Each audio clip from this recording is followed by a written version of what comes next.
All sports, all plays. All sports, all plays. All sports, all plays. 365, we're making a plays. You talking the game, get you to the days. We're high in the court, the dime in the lane. Variety topics living the same. All presentation, sports information. Hitting the airways, taking the nation. All sport, all plays, like working your faces. Grace at the field, so tie the laces. All sports, all plays.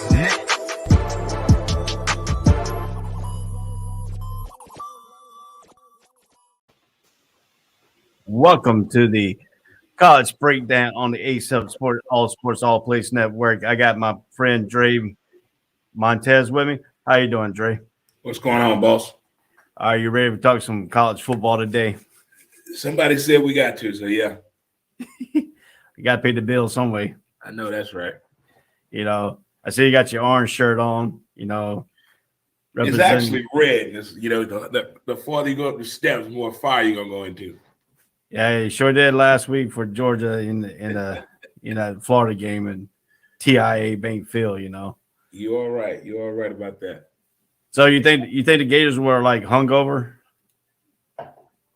Overwhelmed. I'm gonna call it overwhelmed, if anything. I mean, I think we all get to that point. Some people call it butterflies, somebody call it nervous, somebody call it the man up moment. But at some point, reality hits you in the face, and I think that's what happened to us. You know, we changed after that Alabama game. As close as that game was, and we should have won that game, then the Kentucky game. Things changed with the coaching style and the player progression for some reason. And it wasn't anything. We'll find out later on in the offseason, some investigative reporting. But something happened after that Alabama game with that whole team, because that's not the same football team. But Georgia beat the hell out of us. Now, the question I have is, Davis, the big nose tackle for Georgia, can anybody block him? That's going to be the big question, because he's been pushing two offensive linemen of Florida around. Everybody, I mean, if you look at how they double teamed him, and he's been getting back, he's been breaking the double team. You think anybody can block him? It's going to take a team effort. It's going to take some different type of schemes to get to the backfield or to the quarterback with Georgia, period. I don't know if it means you coming off the edge or double teaming up the middle, making him commit and help someone else out and come on the backside with some slides. But it's not going to be no normal defensive scheme to get at that Georgia offensive line, because they're primed and ready, man.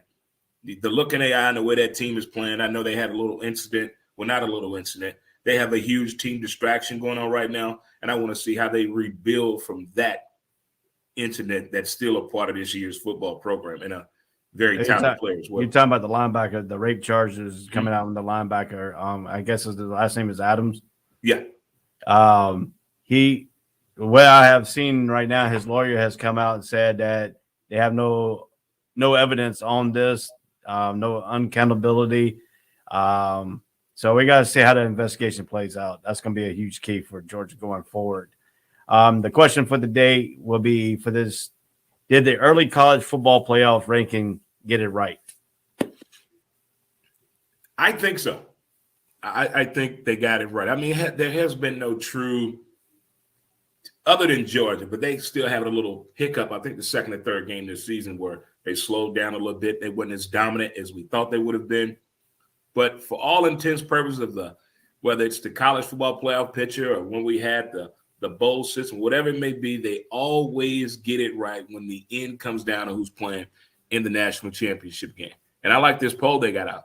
I know Cincinnati is not where they want to be, but this is the system. When you do something new and way out of character, it's not going to be as easy as we would like it to be, because what happened at 2006 or 7 Sugar Bowl with Georgia and Hawaii, no one wants to see that again.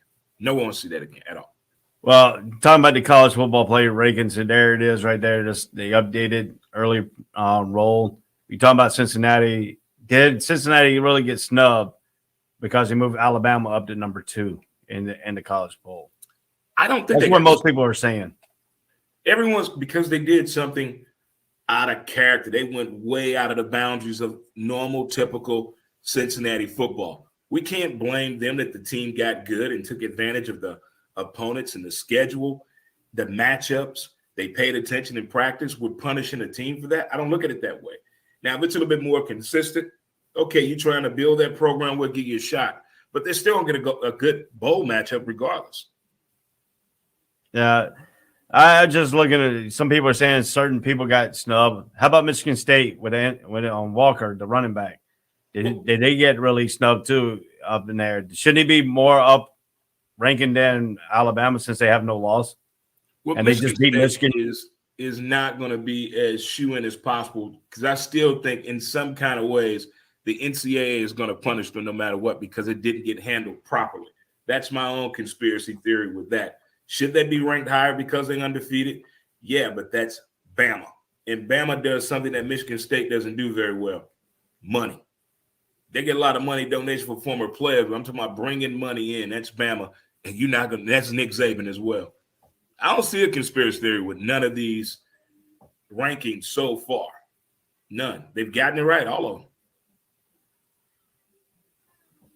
Yeah. To me, I think they should have put Lee Cincinnati in the top 5. Top 5? In the top 5, not in the top 6. I mean, they're 8-0. They beat Notre Dame. You know, that's the only thing that everybody is saying, oh, I think this was bogus or BS. There's no way. That's the only quality win that you bring into the table is the Notre Dame game. That's it. Well, if you look at all the college sports going from basketball and all that, they got the tournament.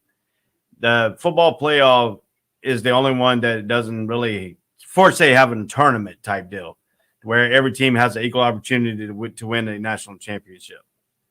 Do you believe that they need to extend this thing out past 4 teams? No, because now we're getting into the financial ramifications when we do that, because with that, they're going to want more money, these colleges, institutions. And the player commitment is already being challenged in sports right now. Already from the 1 and done, 2 and done, we don't have that much time. So why extend it if it's not going to benefit the program in the long run? Okay, let me ask you another question. Is it unfair that teams that play in another conference that they don't have the right, choose what? I know Cincinnati's probably going to move out of the American Conference into the Big 12. That's coming intimate here in probably the next 2 or 3 years after Texas and Oklahoma leaves. See, everybody's seeing the bigger picture in college sports. It's about money. So what's the best way for my school to make some money and get some money? If we can't get the players, we want to get money. We want in on these TV deals. We want in on these great matchups. It's going to bring more people in our fan base of the visiting crowd because of the team matchup. A lot of teams are on that. But I don't want to get to the sense because I play in the East, North, Atlantic, Coastal, Carolina region of the Mountain West, and my team goes undefeated. I can't get mad and yell at a prestigious conference and say, yo, I won't in on that. That's unfair. That's unfair throughout sports to me. You just can't do that because now out of the one team in this particular conference, you're seeing the secret of the curve of the financial contributions by you doing this and doing that. I think what college football is going to do is sort of what college basketball did over the years. They're going to give everybody a chance to make some money. Instead of the schedule being already done 4 to 6 years in advance, I think now they may do like a 2-year turnaround to help these schools get some little bit money on their books. So, I mean, to me, so what we're looking at right now, you're talking about the financial ramification. Should these teams that play in like the American Conference, for instance, Cincinnati, should they go out and schedule all these Power 5 teams in their overall schedule to boost up their schedule then to make them up there to at least elite talent wise? I mean, just don't be doing it. Just don't go out and have, your 3 out of conference games be against 3 Power 5s and you don't have the arsenal to support that. I mean, make it make sense. You're trying to make money, you're trying to recruit, you're trying to compete, and you're trying to get in a bowl game. All that is going to bring money to the institution and university. We all know that. But you want to make it common sense. You want to make it to make sense. Just don't be doing it just to do it. That's how people get fired. That's why kids transfer. It has to make sense. Yeah, I agree in certain accountability wise. I mean, the only big win Cincinnati really had on the book is against Notre Dame at Notre Dame Stadium. I mean, and they took them almost to come from behind to win that game. I understand that to that point. But, it's every dream for every college player to play college football is to win a national championship. And when you only have 14 things and you still have your Ohio State, your Alabama, your Georgia, and, Oregon's up there, Michigan State's up there. You still got Oklahoma at 9-0. You got Wake Forest at 8-0. All combined and play this national championship game. Do you think it's unfair that the SEC could get two teams back into the fray when you have other Power 5 conferences who's got? As a fan of the SEC, I get the people on the outside looking in. This has been going on. The SEC has done this. They get away with this. They bring this to the table. The money is here. They run this thing. They are the key controller of the component of moving up in the college football realms. You must go through the SEC. I get all of that. But until you beat them, why must we change the system to let everybody else get in? That now you're not being fair to the SEC team. Well, technically, college football is not being fair to other teams to give them a chance to win the national championship. Like every other team, college players go to, school to win the national championship, but all college players can't go to all prestigious Power 5 schools. They have to go to, some of them have to go to these smaller conference schools to get in, because the SEC and the ACC has already got their, their classification of players. But then you got the other schools, they're trying to compete with these SEC schools, SEC, ACC, and all that.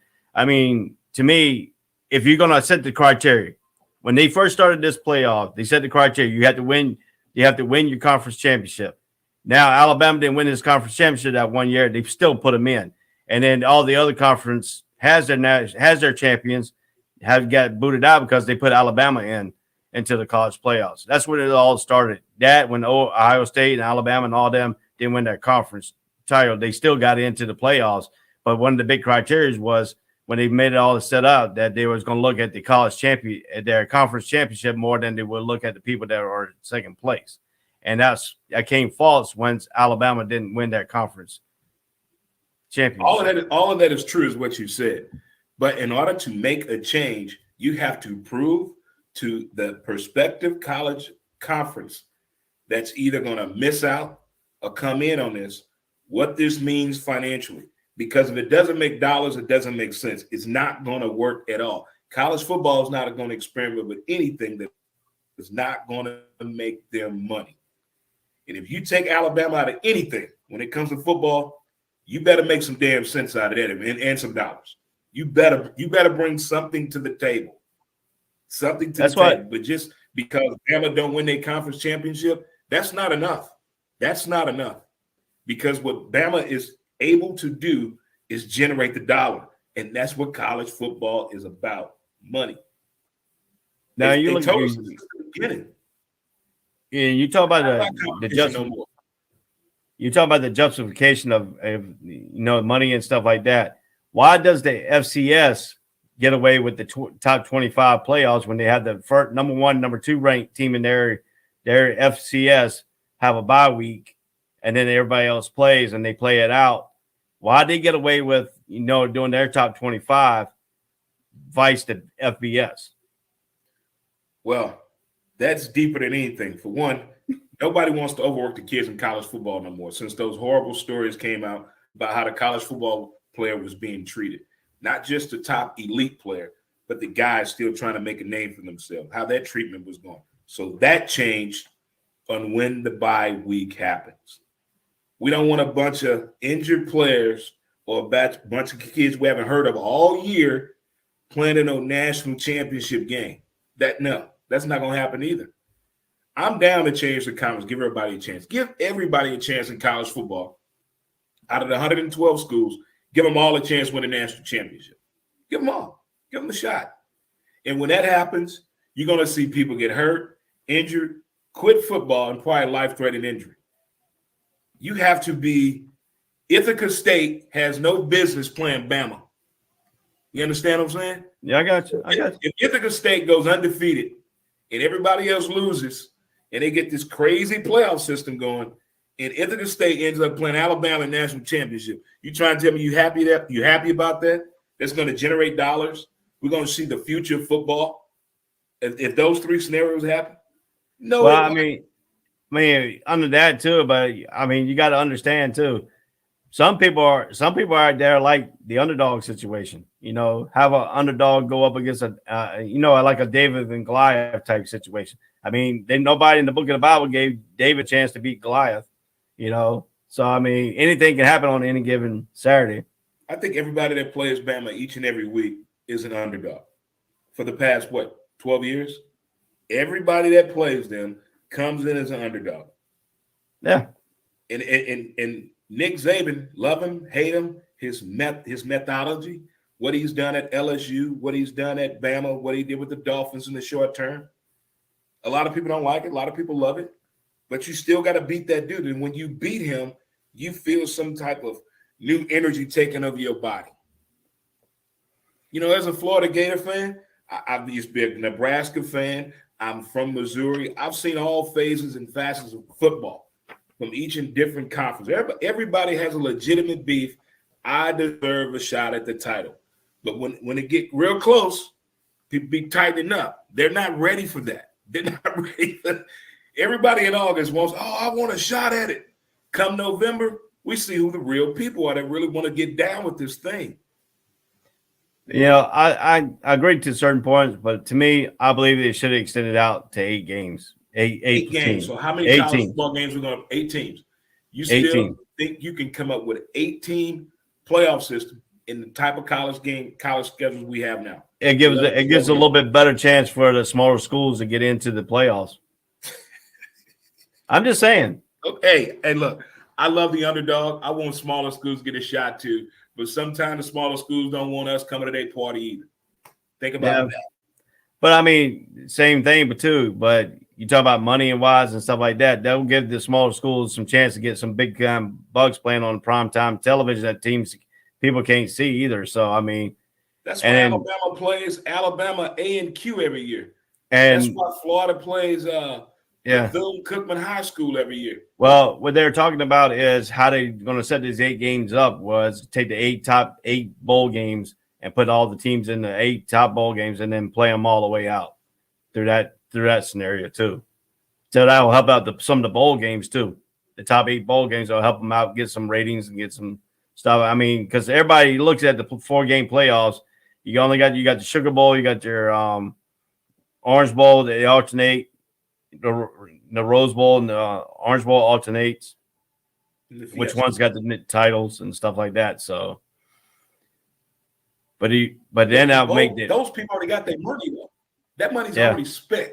That money's gone. That money is gone. It's gone. The universities already have that money. The bowl people paid it as soon as they know. Boom, you got your money. Here you go. Here we go. But I mean the Orange Bowl. Who was that? Coastal. Who's that now? Like when UCF played in that bowl game, UCF played when Scott Frost was there. They got real high up there, real high. They played Auburn. They had a loss in the Peach Bowl. The same way you're making a point for the Natty right now. They had a loss right now. They lost the game before being deciding what bowl game. If they would have taken care of business, UCF would have played a national championship. Right. That same year. But they dominated. But that was the same year that Auburn beat Alabama. Yeah, everybody. But it's this weekend. November is when you know if you for real or not. And it happened. That was the crazy weekend in sports. Yeah. Everybody that should have won lost. Right. And then UCF kicked Auburn's butt in the Peach Bowl. Yeah. But if UCF would have won that game that they lost, and if Auburn wouldn't have beat Bama, them two would have played for the national championship. No. I mean, we can see that. We can see. I mean, it's either way, either door. And everybody's not going to be happy. I mean, it's just going to be a point blank. I mean, nobody's going to be happy in sports. And I don't care if you winning or losing. There's somebody that's going to have something negative to say, whether they're winning or losing. And now we're seeing how this money has been going throughout college sports across not just football, but all of it.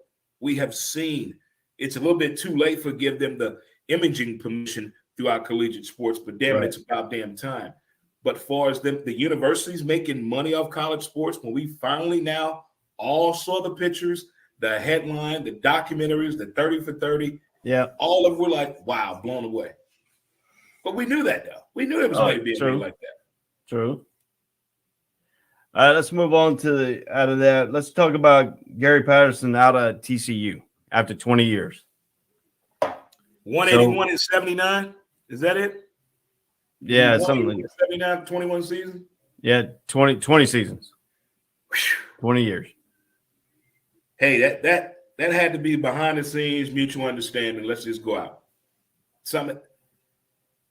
When you're that long with a program, I mean, what's the longer tenure coaches that you've known been a pro? I know Tom Osborne at Benson-Worth for a long time in Nebraska. Joe Paterno. Frank Beaver with Vatech. He was up there for a long time. Joe Paterno with Penn State. Man. But when it's so hard in college sports because of the good old boys boosters to give you the money, they're so caught up in the old, it's so hard to make that transition. College football may have the slowest turnaround of implementing the new head football coach that the kids are relatable to. It's going to be a long time because of the boosters. They're not relatable to the young guys yet. They're not on that level of communicating with a 30-year-old college football coach at a Power 5 key university or college. So, names have been coming up. One name is interesting, Deion Sanders. His name's been thrown out there about 3 or 4 times that he's like the number one guy on the TCU list. What do you think about Deion Sanders coming to Texas Christian University out of Fort Worth? Frogs right there in Texas, Deion's stomping ground. I don't know, man. I just don't want to get the job just to be getting the job. It has to be a plan, and Deion is very meticulous about his coaching abilities and his whole approach to football. There has to be a plan. It has to be a plan of action. It has to be execution. Because the way he went into Jackson State, all that had been done, been worked on, planned on, his coaching staff, if everybody wouldn't have exposed it on Twitter, it'd have been a beautiful thing. But the people with the big mouths never got the job. I like the name. I like the idea. But is this right for Deion Sanders at this time? I know that's not the job he wanted. We all know that. He wanted that Florida State job. We all know that. But when you don't get the job that you want, do you still go after the career path of the same job, though? And that's one thing I'm intrigued about because he's done a lot of work at Jackson State in a little short time there. Whole lot of work. The man drew in 58,000 people for an HBCU game. Not a concert, not a comedic performance, but an HBCU football game. Now, what do you think about Deion Sanders being hospitalized with his injury and some other elements on top of that? Yeah, he's been going through it behind the scenes, man. He had some, I believe it was his foot, I do believe. Yeah. But he's always had problems with his lower extremities, man. Always. Since he stopped playing ball, he's had some issues. But there's more to coaching than what we see on television than just wearing a hat, a whistle, and headphones. These guys do so much at these colleges and universities with these kids that stress is a big ordeal. Stress. And a lot of them can't talk about it the way they need to or should to, but that's one key component what's going on with Deion Sanders as well. Now, I like the Deion Sanders and Nick Saban commercial. Oh, the duck gets in. The duck. I like the duck. I like the duck. I bet Gilbert Godfrey is kicking himself in the ass to this day of screwing up that money for that duck, man. Man, he'd have been getting pizza to this day if he wouldn't have screwed that up. Yeah. Oh, well. So, all right. Let's talk about you. How you like Deion getting this name coming up? Is there somebody else you thought about? No, I mean, I like Deion. I like Deion very much. I like him back when he was a player of Atlanta Braves. I liked him when he was a player for Atlanta Falcons. I mean, for Dallas Cowboys. I mean, it's just him and the bling bling, the flash, the flash, the Mr. Primetime. He had ability. He had an uncanny of knowing his ability. He could change the back, game. and he could talk the talk and walk the walk. Him, Michael Jordan, and all them are the ones who could talk the talk and walk the walk. Those are rare people today, man. We don't have anybody like that today. And I mean, people that post on Instagram and Twitter about what they did in high school and in Pop Warner. They're not doing nothing today. Yeah, and I like the way Deion said that he could play offense and went out there and proved he could play offense. You know, for sure, he did it. So I wonder how Tim McCarver feels about Deion's name coming up in TCU head coaching ramifications.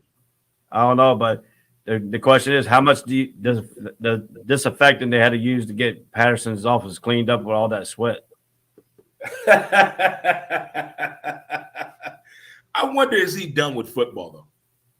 That's something. I don't know. He's a good defensive mind.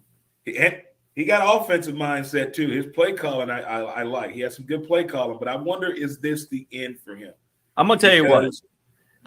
I'm gonna tell you. This is what I like. You know, this is why I'll tell you straight up. I would like to see Mac Brown go out and get Gary Patterson, fire Jake Bateman for North Carolina defensive coordinator, because his defense has not done anything since he's been there the 3 years, the same years as Mac Brown. Go get Gary Patterson, be his defensive coordinator, or Muschamp be his defensive coordinator, because we got anybody better than what we have right now. You know, if Matt Brown does that, I'll welcome Gary Patterson with open arms, or Muschamp, because Muschamp is a better defensive coordinator than he is a head coach and stuff like that. So. I totally agree with you on that at all levels, but because there's some NFL teams. Guy that's been in college football for 20 years, has a lot to offer to the NFL side of this, and working with players coming into the league, that 1 to 4 year player that's still trying to get those progressions in place but still on the roster.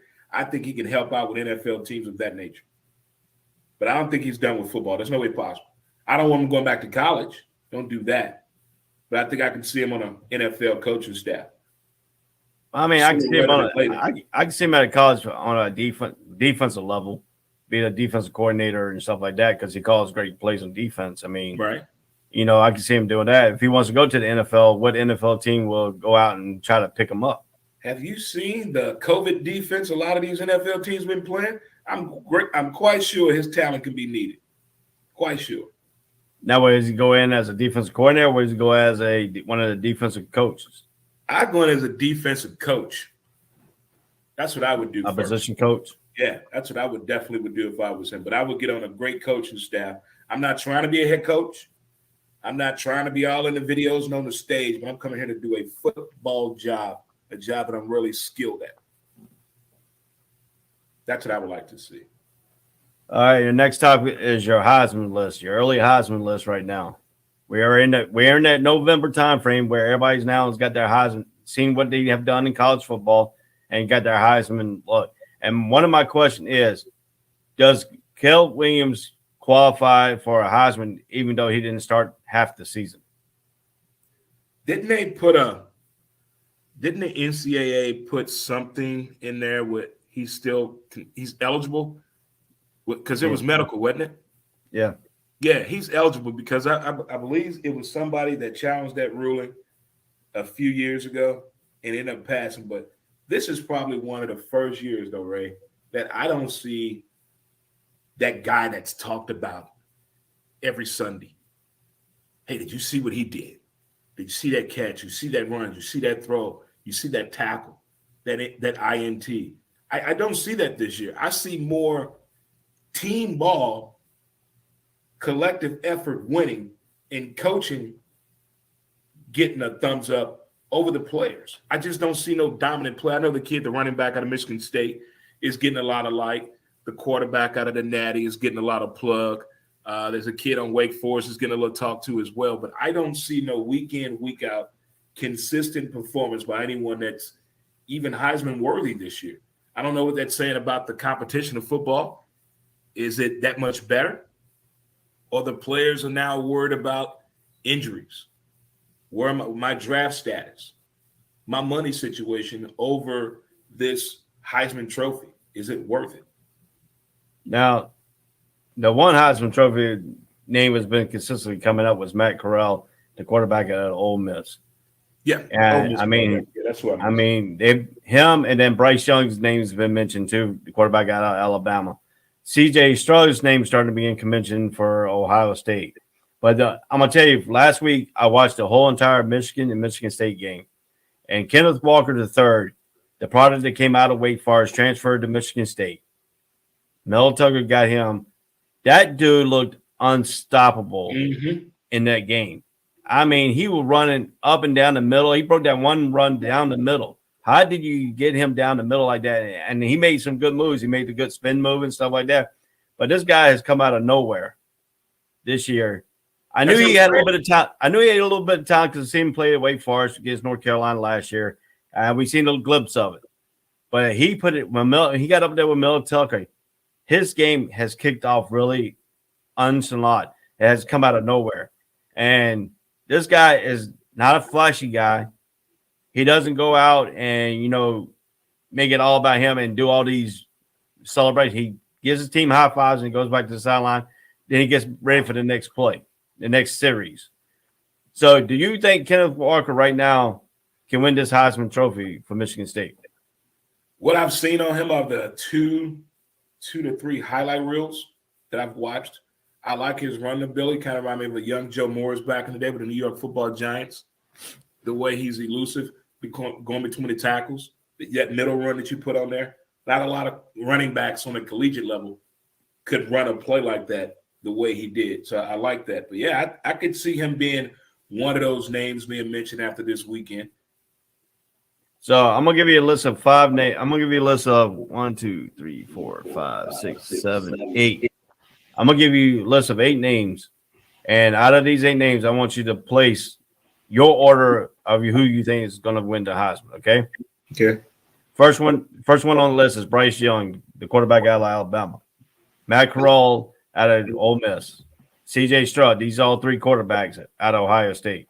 Then Kenneth Walker is number 4 on this list, the running back out of Michigan State. Caleb Williams, the quarterback out of Oklahoma. Kenny Pickett, the quarterback out of Pitt. Trayvon Henderson, the running back out of Ohio State. And Desmond Ryder, the quarterback out of Cincinnati. So which one, out of all those candidates, which one is your lead? I got Bryce and the kid out of Michigan State being the top 2 contenders right now out of that list. Yeah. Out of that list you just read. Because the rest, they had that 1 to 2 week window they were doing really, really good, but we didn't see no projection out of that. We just saw either a steady path or a little down here and there. But the rest have been coming up. Now, Kenny Pickett, the quarterback out of Pitt, did he get his chance hurt when they played Miami? Yes. Last week. Yep. See, that's why I wish each and every team, well, I think they do, but it's not talked about enough. We know that there's somebody on that college football staff, and there's a player that the NFL is watching. The team knows it. The kid knows it. So now they're on a program, what we're working on, what we must do in each and every game. We got to stay consistent, improve. We got to go here. We got to go there. Then you get to the point of now the Heisman situation is coming up. You can either focus on it or not focus on it. And we've heard from winners past that say, I don't pay it no mind. I just go out here and try to win for my school or university and take it game by game. We get that. But when you find out that you were up here on the list and now come Monday morning at practice, coach call you in office, you way down here on the list because of what happened over the weekend. Some kids kick themselves in the head, then some kids come back and try to, have a David Klingler type of experience and go out here and throw 9 touchdowns in the damn game. That could happen, but you got to all these kids know what's coming up, the ones that really want to go out here and win the individual awards, especially the Heisman. They know when they're on the list. Now, if it's something they're about that, go do your thing. But if it doesn't concern them, they really don't care. Well, we're in the time and point of the show. We're going to take our first commercial break here, and then we'll get back here, and we're going to break down all the games for today on Saturday. So we'll be right back. This is Ray Dre. We're going to take a commercial break, and we'll be right back.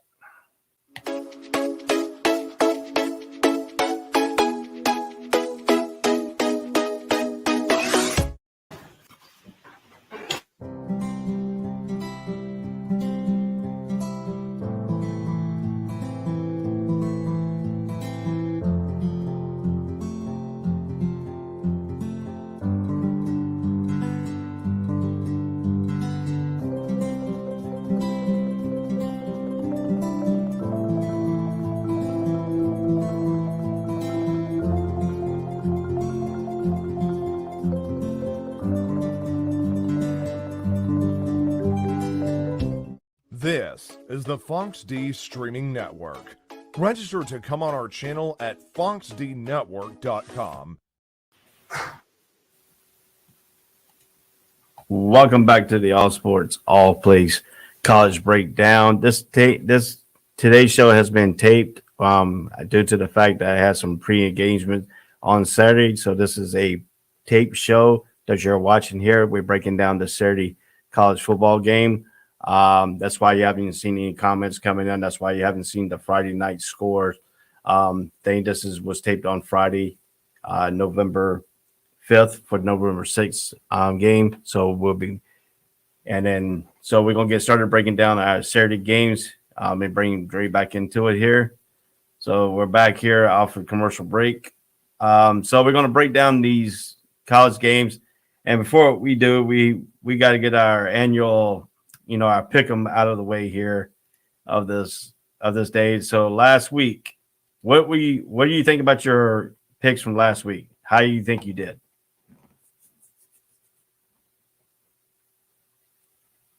Oh, hold on, man. Let me unmute you. Sorry about that. I had you mute. So what do you think, Jay? I think I did pretty good last week. You think you did pretty good? I don't think I did pretty good at all last week. We both didn't do to where we normally do. But you ready to see what you did? Yeah, go ahead. This is your last week. This is your last week. You're 21 and 28 last week. I was 25 and 24. I was one game above 500. That's horrible. So, Dre, overall, out of 260 games that we have picked so far this year, your record is 149 to 111. My record is 160 to 100. That's my win loss roll out of 260 games. That's awesome. So, right now, you got a lot of games to catch up on this week. So, let's get started. I got to go perfect. I got to be like Denzel. We will be perfect. Coach Boone. Coach Boone, you better fix that defense before I come over there. So we're gonna start off with our first game here. The Heisman. The thing is the two academy schools that we don't appreciate. Army at Air Force. This is for the Commander-in-Chief's Cup here. If Air Force wins, they win the Commander-in-Chief's Cup for this. I think the third time in my lifetime. Usually it's between Army and Navy, So Air Force now could go them up and win their second straight Commander's Cup. So at the Army and Air Force game here, what do you take away from this game today?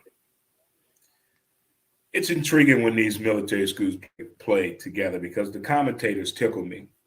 1 minute, it's about athleticism, and then it's about the future leaders of our country. Look, keep it football. We understand what they're doing outside of this. But keeping it football, I'm going to go with Air Force. I like their little football program. It's come a long way, and it's getting better and better each year. Yeah, I think I'm going to go with Air Force too because the simple reason is they're playing up in Colorado. It's going to be a higher altitude. Army's going to come in and try to run the ball too. So is the Air Force. But Air Force got a little bit better of Air Force got a little bit better passing game than Army, and it's going to come down to if Air Force can make completions on their passing game and stop Army's run. So how do you think? So how do you think the Air Force is going to stymie that Army run? You see probably about 8 or 9 men in the box and make Army throw. That's a tough one right there. Army throwing the ball more than running the ball, putting so many people in the box. They got some unique styles, the way they approach the running game, but that time possession is key too. Army is real good at playing keep away with you. But if I'm Air Force, forget about trying to match them up with the run play and the stoppage and all that. Do what has gotten you to the point you're in to win the Commander-in-Chief Cup. Throw the ball. Be consistent. Don't turn the ball over and make those third down and threes and third down and fives. Make those able to get without putting yourself in harm's way. Those are key. So we both got Air Force in this game. Correct? Correct. All right. Next game is Missouri at number 1 Georgia. This game's at 12 o'clock on the ESPN. Mizzou, for those teams, man. So can Mizzou stop the interior lineman of Georgia? That's going to be the question. No. Mizzou is not bringing anything to the table other than a great fan base, people that believe Mizzou can do the impossible. Can Mizzou has to play perfect football, or Georgia has to play horrible football. You ever heard the term, don't play down to the talent? Yeah. If you've ever played sports across the board, that has happened. A coach has told you that before in your life when you knew you were the better team going into the matchup, but you went out there and played to the level of the competition you were playing and lost the game or barely won it. And coach, you didn't get a pizza party and you probably had to do laps. So in this type of game here, I can see the halftime speech going a little bit berserk if Georgia is even in a close matchup with Mizzou at halftime. Yeah, I can tell you, I understand your situation. I understand what you're talking about because in college, I played high school football, and my coach said we played to the lower of our talent that he was going to make us run at halftime. So we didn't believe him. So the first 2 quarters we came out, they were leading at halftime, 14-3. They were beating us 14-3. Our coach made us run, took us behind the other side of the school where nobody could see us. We ran the whole entire halftime. And when we ran suicides. We had to count each parking space during the halftime of the game. Come back, we were all sweaty, all tired. Go out there and we turned that 14-3 into a 48-14. We didn't let them score. We came back and scored 45 on their score. See, you had to go through all that if you'd listen to coach. If you'd just listen to the coach, but no, you want to go out there and do your own damn thing and make it 14-3 at halftime. So coach did the one thing that's going to get through to you. I'm going to put your body to work. So we're talking about this, but this game is played up in Georgia. This is playing up in Athens between the hits. Georgia. So we talk about Missouri. We'll have to play a perfect game against Georgia in Athens. Now, if this game was in Missouri a little bit, it'd probably be a little bit of a different story, a little bit of home advantage for a little bit. But then again, if Georgia plays to their level, like they started off with Florida, they played down to Florida's level the first quarter until the end of the quarter when we know Dan Mullen's made that mistake. Not kneeling the ball and running out to halftime, and then that 21 unanswered eruption really did demoralize the Gators. Will Missouri have to do a different game plan and try to establish a running game against Georgia? We know Georgia's stout against the running game, but they got to manage that time of possession to keep that Georgia offense off the field too. But then again, Georgia defense can score too because boom, they had a pick six turn in that Florida game too at the end.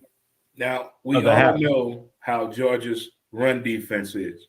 We all know who that is. All know. Now, if Mizzou was doing anything dominant on the rushing side of the ball, no. Not to put a scare in Georgia's heart at all, or shift the line, or make this guy move up, or make this guy over. No. If Mizzou throws the ball, danger's in the area. So we got to do some quick outs, probably some screen passes Mizzou has to do, but they got to don't do trick plays. Don't do trick plays, but just do something unconventional on 1st and 10. Nobody says you got to run the ball. But what about trips to the right and a quick screen? Let's get some yards, drive the ball that way. Georgia hasn't seen that much of that. Florida tried to. We kept getting a handkerchief on the field. So maybe someone on the staff can go back and look at what Georgia's weakness is when it comes to covering 3 receivers on one side of the field. Things of that nature got to happen. But you're not going to go out here and just come out here with the same boring game plan that you've been playing with Mizzou and think you're going to be in this game at halftime 7-3 with Georgia in Athens. It's not going to happen. Yeah, and now with the rape charge coming on Adams, the linebacker for Georgia, is that really going to – will we see any kind of effects outside the off-the-field issue in this ball game? Well, I don't know if you know how kids behave. They don't forget anything, so I don't put nothing past a college football player from Mizzou side to say something about this about their player because he's friends with somebody on Georgia's team who's playing in that game who probably need his homeboy there to give him that inspiration. He's been an inspirational part of the team for what I understand. Don't know nothing about the kid, but this is a serious allegation considering what has happened in college sports, what we know about, what we didn't know about, and what's starting to come to light from things that's happened as late as 2006 and 7. So this is a very, very serious allegation. But I don't think it's going to make Georgia play a 7-3 halftime game. But I'm looking for some little beefing going on. Somebody going to say something about this case on that field. That's for sure going to happen. That's just how kids are. Now, I'm going to be if somebody really says that on the field to them, that big old Davis dude is going to probably take it to offense. And I feel sorry for the center. Kid can say, so where your raping teammate at today? Where he at? Somebody can say something like that. Yeah. That's all I'm saying. Somebody's going to say something. Yeah, if somebody says something, but then you got that big old nose tackle for Georgia and get him pissed off. That's going to be bad for the center and the nose tackle. They throw players out of college faster than they do in the NFL. Got to go. Locker room. So who you got in this game? Georgia. If Mizzou wins, good for them. Good for the program. I'm taking Georgia for that. We got number 5, Ohio State and Nebraska. This game is at 12 o'clock at Memorial Stadium in Lincoln, Nebraska. Game is going to be on Fox Sports. Ohio State comes in at 7-1. Nebraska comes in at 3-6. What do we look at the outtake of this Nebraska and Ohio State game? Will this be much of a game, even though it is in Lincoln, Nebraska? Probably going to be a sellout crowd. They always sell out, no matter what the record is. I hate to sound like a broken record, but we've said this all year about Scott Frost and the Nebraska Cornhuskers. They need this win. If they beat The Ohio State University, the coaches are going to be more in pain than the players because of what they've been trying to preach, what they've been trying to push. But Nebraska needs this win. Will it happen? Probably not. Probably not. I mean, that's another situation. They got to play the turnover game. They got to put Ohio State in a bad situation. 3rd and 8. Make them go for it on 4th down with the ball on your side in between the 40 and the 50. Make them go for it there, but stop them. They got to get field position. They got to have the ball and an opportunity to score each and every time, that being Nebraska. Because we know the Ohio State going to try to put 6 on the board each and every possession. Special teams, on a turnover, or just having offensive production with the ball. That's what they're trying to do. And if Nebraska throws a hiccup in there, it could be a great day in Lincoln. Yeah, and let's take a little Nebraska here. We know they're 3-6, but like three of their ball games, like turnover wise, was always the issue. They lost to Purdue, was a killer. The turnover was a killer in Purdue, a 5-point loss. The 2 against both Michigan and Michigan State were huge, losing both games by 3 points. So they've been in contests against top-ranked teams. We know Ohio State's a different animal. They've been playing good with Struck coming back, out of the injury. He didn't miss a beat. So can Nebraska play off with their emotion and quit doing the turnover problems? Will Ohio State just force it down there and make Martinez turn the ball over left and right? If I'm Nebraska and I'm Scott Frost, I'm not making no special speech, guys. It has been a disappointing year. I take full blame responsibility. We know that. We know you screwed this up. But I'm telling these kids, let's go out there and play football. Let's go out there and play football. Let's go out here and do what we know how to do. This team, not the team 20, 30 years ago. We can't be that team. We got to be these guys right here in this room. And let's go out here and play Nebraska-style football on what you know, what we've taught you, and what you've come to believe. You put all that together, they can go out here and play the right type of game. But if they get the emotional side of this on not being where they want to be at this time of the year, now they lost focus on the game of football. Now they're thinking on what could have been. You can't think about what could have been. If you didn't ask that girl out at the age of 12 and you got to high school and saw with Jimmy, that's your own fault that you didn't say nothing to her at the age of 12. And that's how Nebraska, you didn't do all this at the beginning of the year. It's too late to look back. We can't rewind the movie. You got to play it as is. Let's go. That's what I would do. That's true. So, I mean, Martinez is a unique quarterback. He can run. He can throw the ball. But sometimes been inconsistent with the running, throwing the ball. He can catch too. He can catch. Yeah. So with him being on the field, it gives Ohio State another dimension of a running quarterback. That they got to prepare for. They got to prepare for a running back, and they got to prepare for a quarterback that can run the ball. How does Ohio State force Martinez to stay in the pocket and make him do that pass and make him try to make? If Martinez is consistent in passing and gets his confidence up, this could be a dangerous team for Ohio State. To make him stay in the pocket and pass the ball, Nebraska must score every time they have the ball. Because then now that changes the tempo of the game. That changes the complexion. That changes the play call. That changes everything in the game. If Ohio State scores touchdowns in their first 3 possessions, and Ohio State doesn't. And if you go back, Nebraska's biggest loss this year was to Illinois in the opener by 8 points. That's the biggest loss they had all year. The next biggest was the 5 points to Purdue. And then the other losses came with 3 points. But it all came down to like one simple possession. Yeah. A little overthrow here. Or damn it, I should have went this way. It's or just that missed window of opportunity. And that happens. If you break down what has happened with Nebraska this whole year, they're not that bad of a team. It's just things have happened in that game that changed the whole outcome of the game. And they have to be able to get over that. So what? Interceptions, turnovers, and penalties are going to happen each and every game. We know that. You have to get over that and still stay on the path to get an end zone, put points on the board. Don't worry about you threw 6 interceptions. So what, you fumbled at homecoming?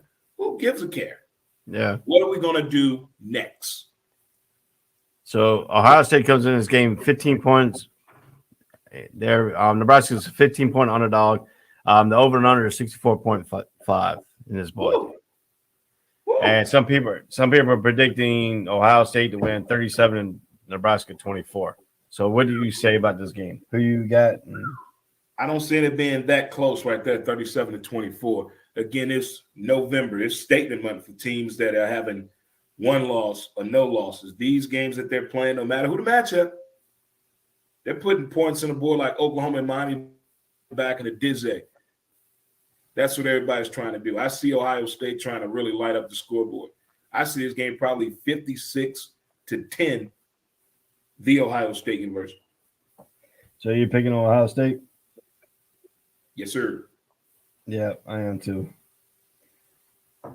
If Scott Frost wins this game, will this game actually save his job?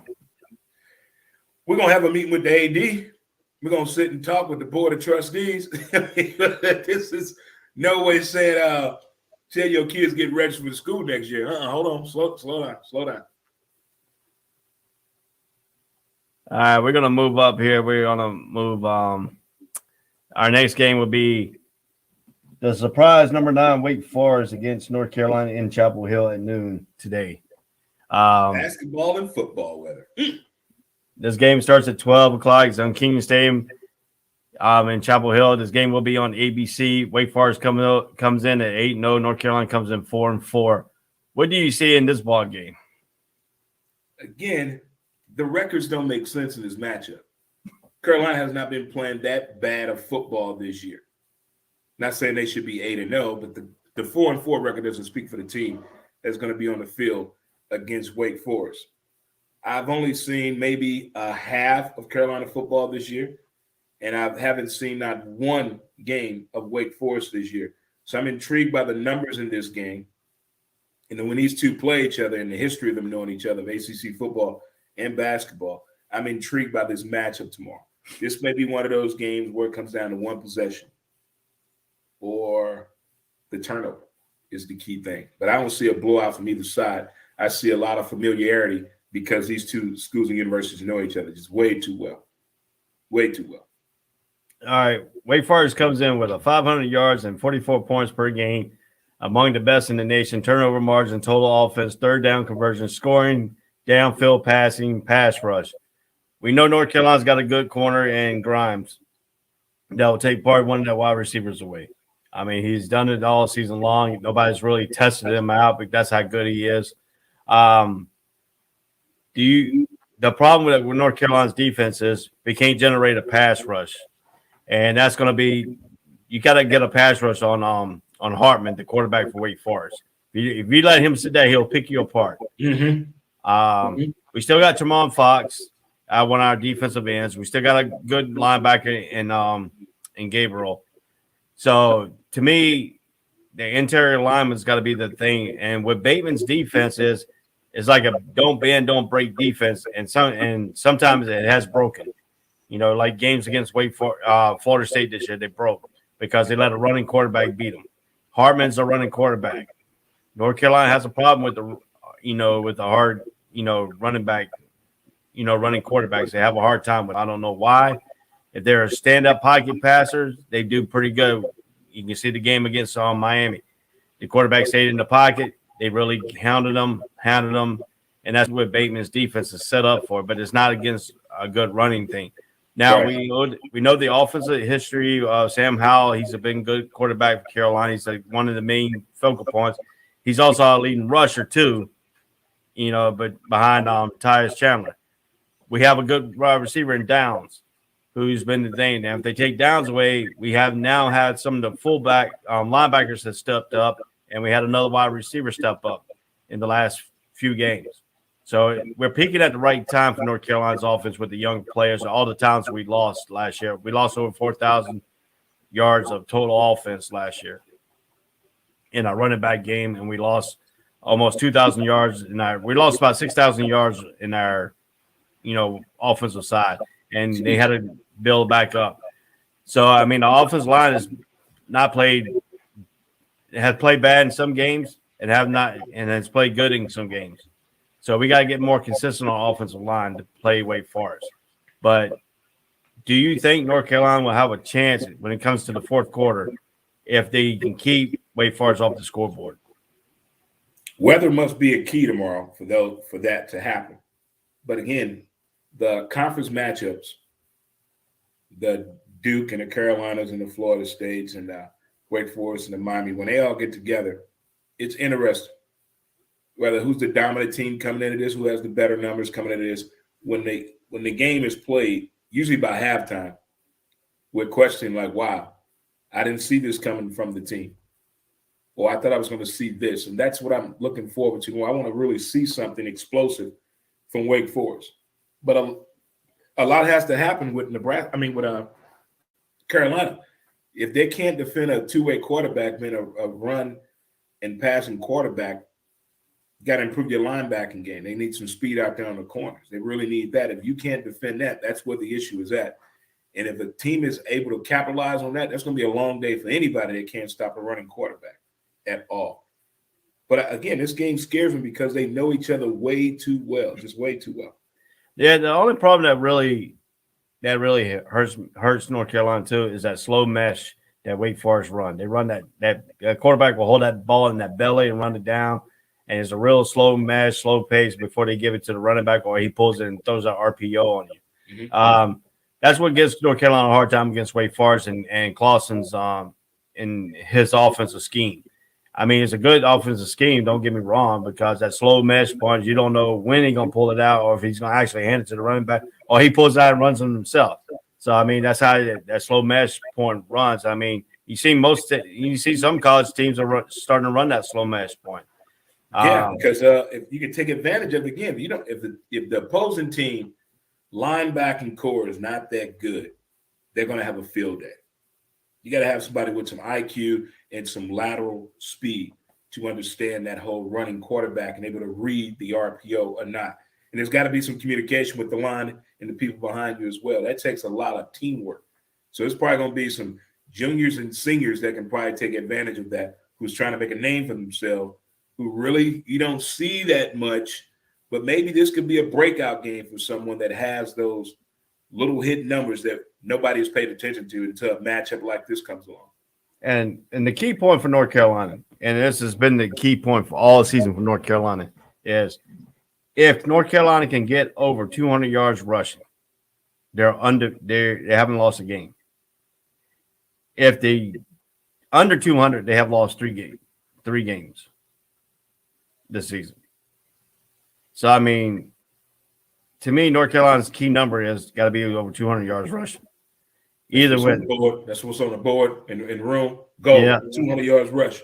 Yeah, equals. That's got to be the focal point because, I mean, if you look at Sam Howell this year, Sam Howell has been unbelievable. He's been good. He had some games he had turnovers, like Georgia Tech games. He had a few turnovers, people coming from behind him and stripping the ball security. He had some problems with that at the Georgia Tech game. He had a problem with the offensive line keeping them up straight against the Florida State game. You know, that's really some of the games that are key here. Sam Howell, if he gets time, he can pick you apart too. But does Wake Forest have enough pass rusher to get into that backfield in North Carolina? They do have some good pass rush. I've seen some of Wake Forest games. I've seen the game against the Army when he scored 70 points. But the defense also gave up 56 points in that ball game too. So, I mean, teams can score on you. And you talk about the familiarity of North Carolina and Wake Forest too in this game. How high of a score do you see this game? Probably 31-27 Wake Forest.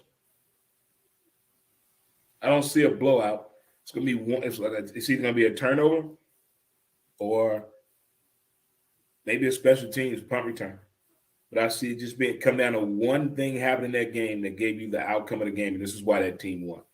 I don't see a first half dominance being a game over with already in the second quarter when you look at it. But I'm thinking that this game is going to come down to like one final key possession or one key play that happened. And I'm like, oh, that's why they won. But I want to see this number 9 Wake Forest team. I'm curious to see what this team looks like. Well, some people are predicting Wake Forest 41, North Carolina 38. North Carolina is favored by 2.5 in this ball game. Over and under is 76.5 in this ball game. Who you got? I can't go against my team, man. I'm like you, man. I can't go against my team. Right. No matter who I'm playing, I'm still going with my team. Yeah. So to me, yes, I'm gonna be a biased person. I'm gonna pick my North Carolina. I have picked my North Carolina team all season long. I'm not gonna stray away from that. I got North Carolina winning by a field goal. Okay. I say the score is going to be 28-25. And I got Wake Forest, what I say, 31-28. Yep. So this is one of your games you can pick up right here. So we're going to do a couple more games, then we'll take a break here. How about Liberty coming up and going to Ole Miss? Hugh Freeze going back to Ole Miss in this ball game here today. I'm worried about his behavior tonight in Oxford. Because he's back down there visiting the good people that really cared about him and liked him.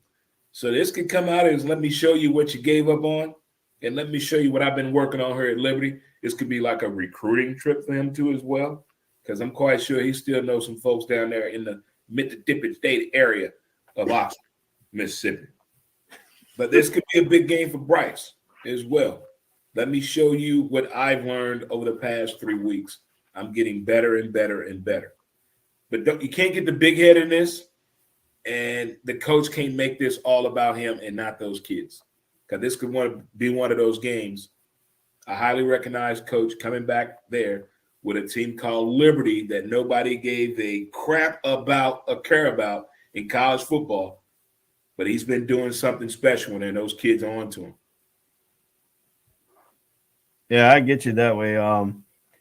I think Hugh Freeze is coming in here. You know, this game is played at 12 o'clock. This is at Vaughn Hemingway Stadium in Oxford, Mississippi. Games on the SEC Network.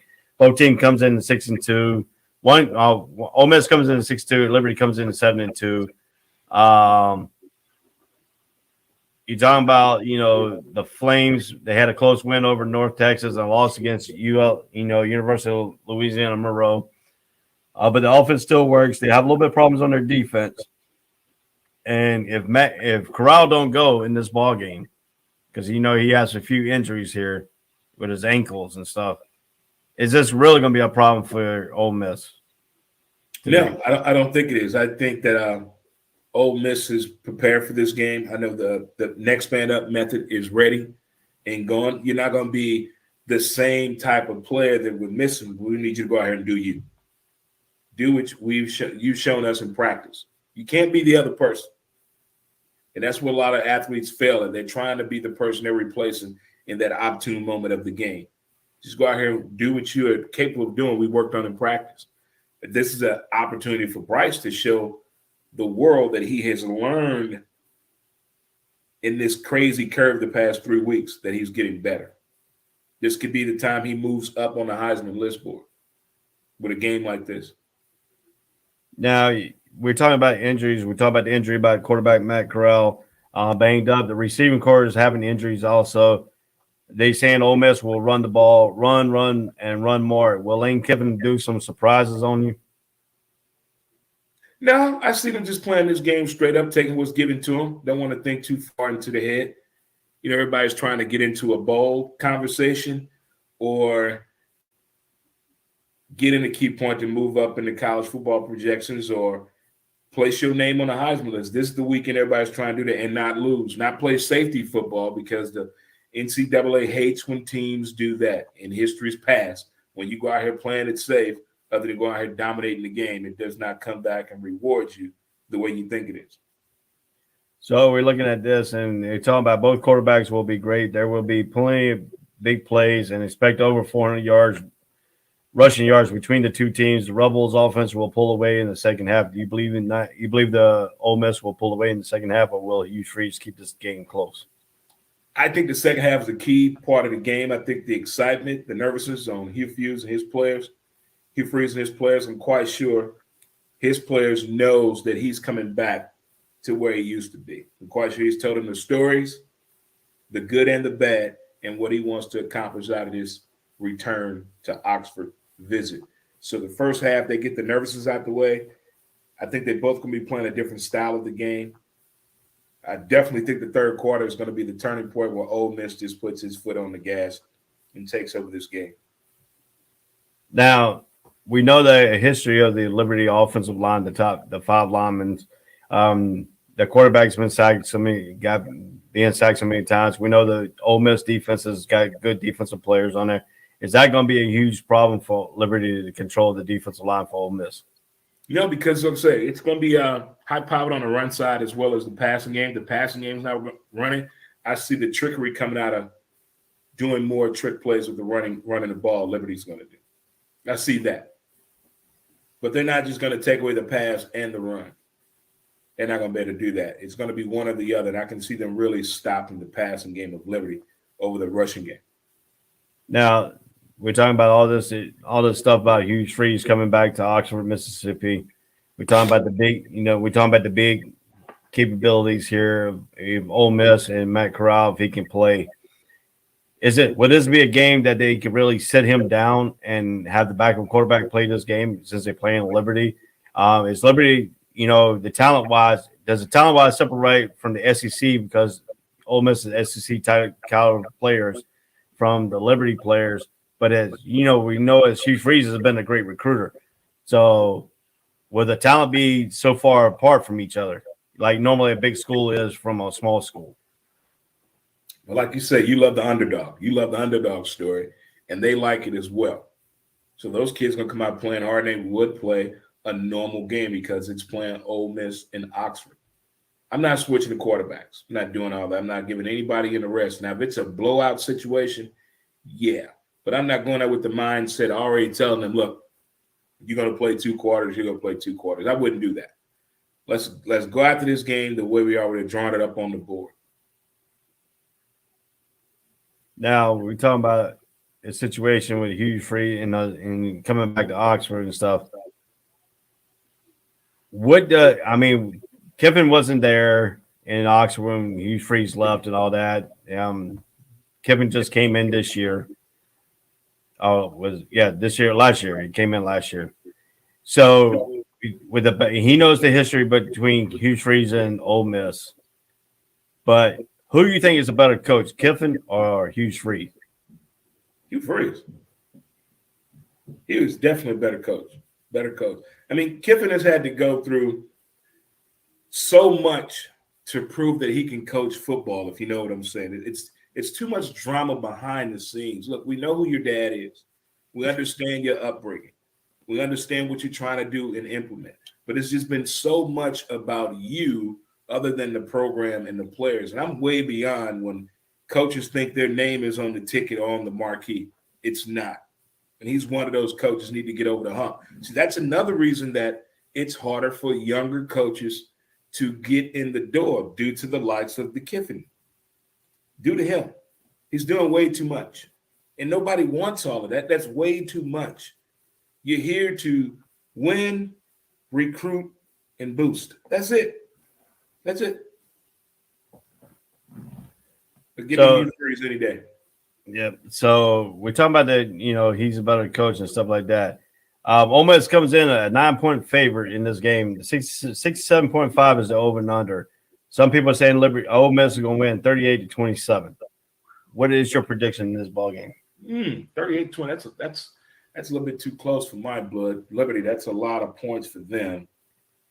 I like that 38. I go 38-14. 38-14. Ole Miss. Ole Miss. Them Rebels.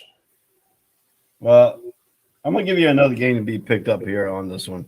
I'm going for the underdog in this one. I think Liberty's going to come in. I think Hugh Freeze is a better coach than Lane Kiffin. I think Hugh Freeze is going to have his team prepared. I think he's going to throw some kind of trick play in this game that is going to score him some points and it's going to give him some confidence. I mean, if Liberty stays in past halftime, this gives Liberty confidence to go out in the third and fourth quarter and pull an upset. I got Liberty in a close one, 28-25. All right, so number 20, Minnesota. Illinois is going to Minnesota at number 20. Who do you have in this ball game? Minnesota's number 20? Yep. Illinois program is atrocious. Give me Minnesota. I can't watch Illinois football. They ruined that program, and they ruined that since Jeff George left Illinois. They haven't done nothing. Diddly poo squat. They've had some great recruits come through that door. Nothing. Don't know what happened to them. Maybe a little potential on a Sunday, but the talent that they had in there, they've ruined it. I don't know how does the whole program keep doing that. I mean, the way the Illinois played against Penn State, and they had to go to 9 overtimes to beat Penn State, and the way they did that in that game, I watched that game. I mean, Penn State just didn't look like Penn State football at the time. Right. They played down to that level. And to me, I think Minnesota, the key element is going to be that really, really cold air in Minnesota. They play in the open air, not a dome stadium. They play in the open air stadium. I think the cold is going to be too much for Illinois. I think Minnesota's going to win this ball game. Can Pitt rebound against Duke today? Can Pitt rebound against Duke? You would think, but Duke is pretty nasty on defense, man. They're pretty nasty. Pretty nasty on defense. I mean, I know everybody think Duke as a basketball and all that and soccer and lacrosse team, but that football team gets pretty nasty and stingy too with the ball and the way they can go out here and attack an offense that wants to take advantage of the name of Duke, but forget these guys can play the X's and O's as well. But Pitt needs this game, and I think Pitt's going to beat Duke. This game is going to be played at 12 o'clock at Wallace Wade Stadium on the ACC network. Pitt comes in at 6-2. Duke comes in at 3-5. Duke have now lost, I think, 5 in a row. Keep rolling. Let's keep it going. Yeah, let's rule another one, Coach. So, is Dave Kufka on the hot seat at Duke University right now? No, not yet. Not yet. I mean, let's be honest. If you're a Duke football coach, the head coach, you have more of a window of failure than opportunity, if that makes sense for you. You're not on no hot seat. They're looking for the small, little accolades to come through this program. Okay, if you beat one of our rivals once every 4 years but do it all, you're going to be a legend in this town. A legend. A legend. If Duke wanted to win, Duke has the money. They have the money to go out there and get anybody they want. Everybody knows Duke got some money. but that's not about Duke. They're not there to push and promote the football program. They win, they win. Oh, well, football team won yesterday. Oh, no kidding. Now, that basketball program, the other sports activities, that's a different program. Different program. But no, I don't see the hot seat coming for the coach in the original question. I do not. Well, we'll talk about basketball when basketball season starts and when we cross over and stuff like that. But let's kick with football right now. So Kenny Pickett, you think he's gonna have a monstrous day against Duke today? Yes, I do. Field day. Madness. Okay, Duke's on a 4-game losing streak. The Blue Devils haven't been remotely close defensively, allowing close to 2,100 yards in the 4 ACC games. The passing defense is worse in the ACC, allowing 260 yards or more against everyone this season, but North Carolina A&T is the only one they have not allowed that many passing yards. As you reading, Pickett has 200 yards passing, in his time against Duke. So what is Duke gonna have to do to try to win this game? Prayer, teamwork, putting points on the board off of turnovers, if they have any. All right, they got a quarterback in Gunnar Holmberg. He's supposed to be a dual threat quarterback. North Carolina kept him not as a dual threat quarterback. Kept him in the pockets. He couldn't do anything. They won the game 21-7. Goodness. Duke scored out in the second half kick. After the second half kickoff, they scored their 7th point, and then North Carolina won the rest of the way out in that ball game. Now, Duke was shut out by Wake Forest. Yeah, in Virginia this year. Their offense has been Manai without Durant. And can he get Durant? Because when Durant goes off, they win football games except for that Charlotte game. That Charlotte game, he went off in that Charlotte game and they didn't win. Charlotte won that game, the first game of the season. Mm-hmm. Durant has been light out. Come against North Carolina, that was the one focus point I had for Durant from Duke University was Durant because he was good. I mean, he was one of them good running backs, small stature but powerful in running.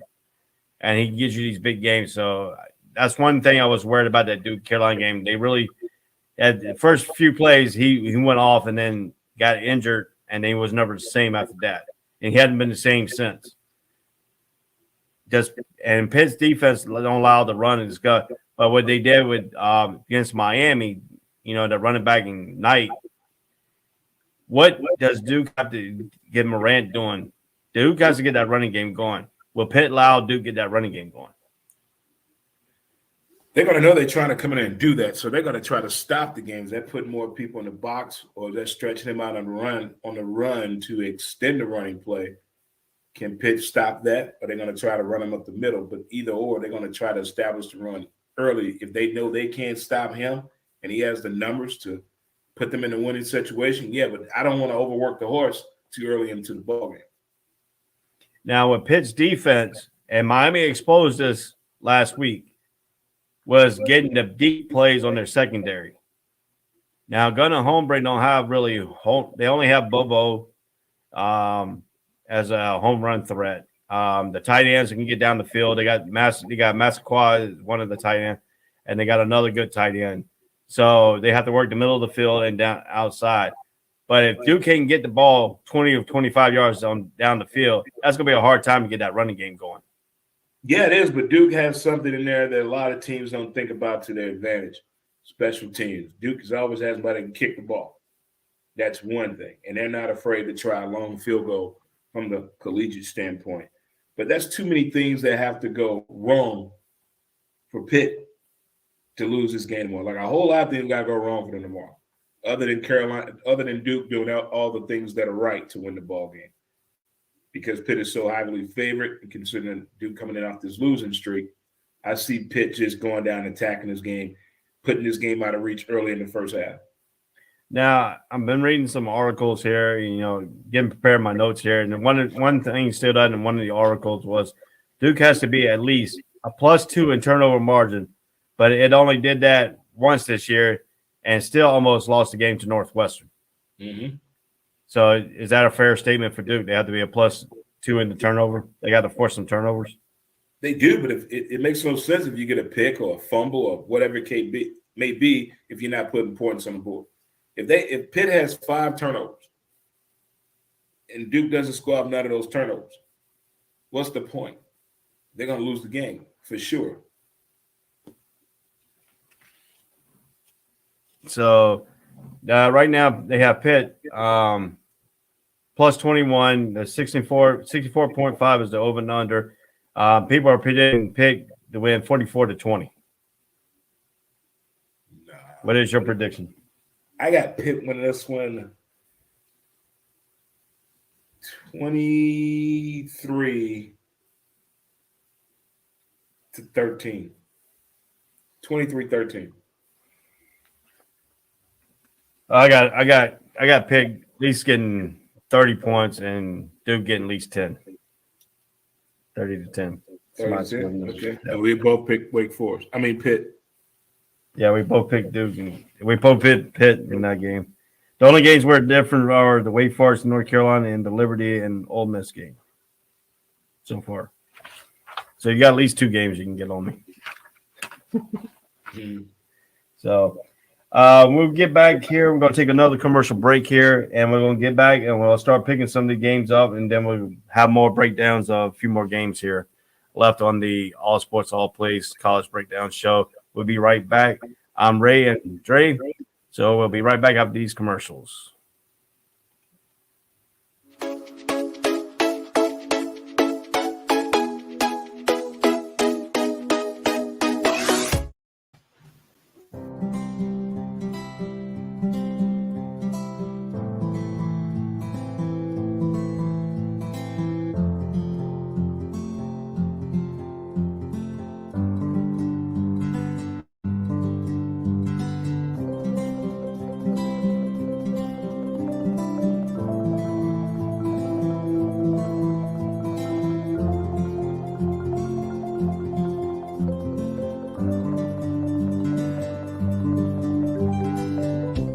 This is the Fox D Streaming Network.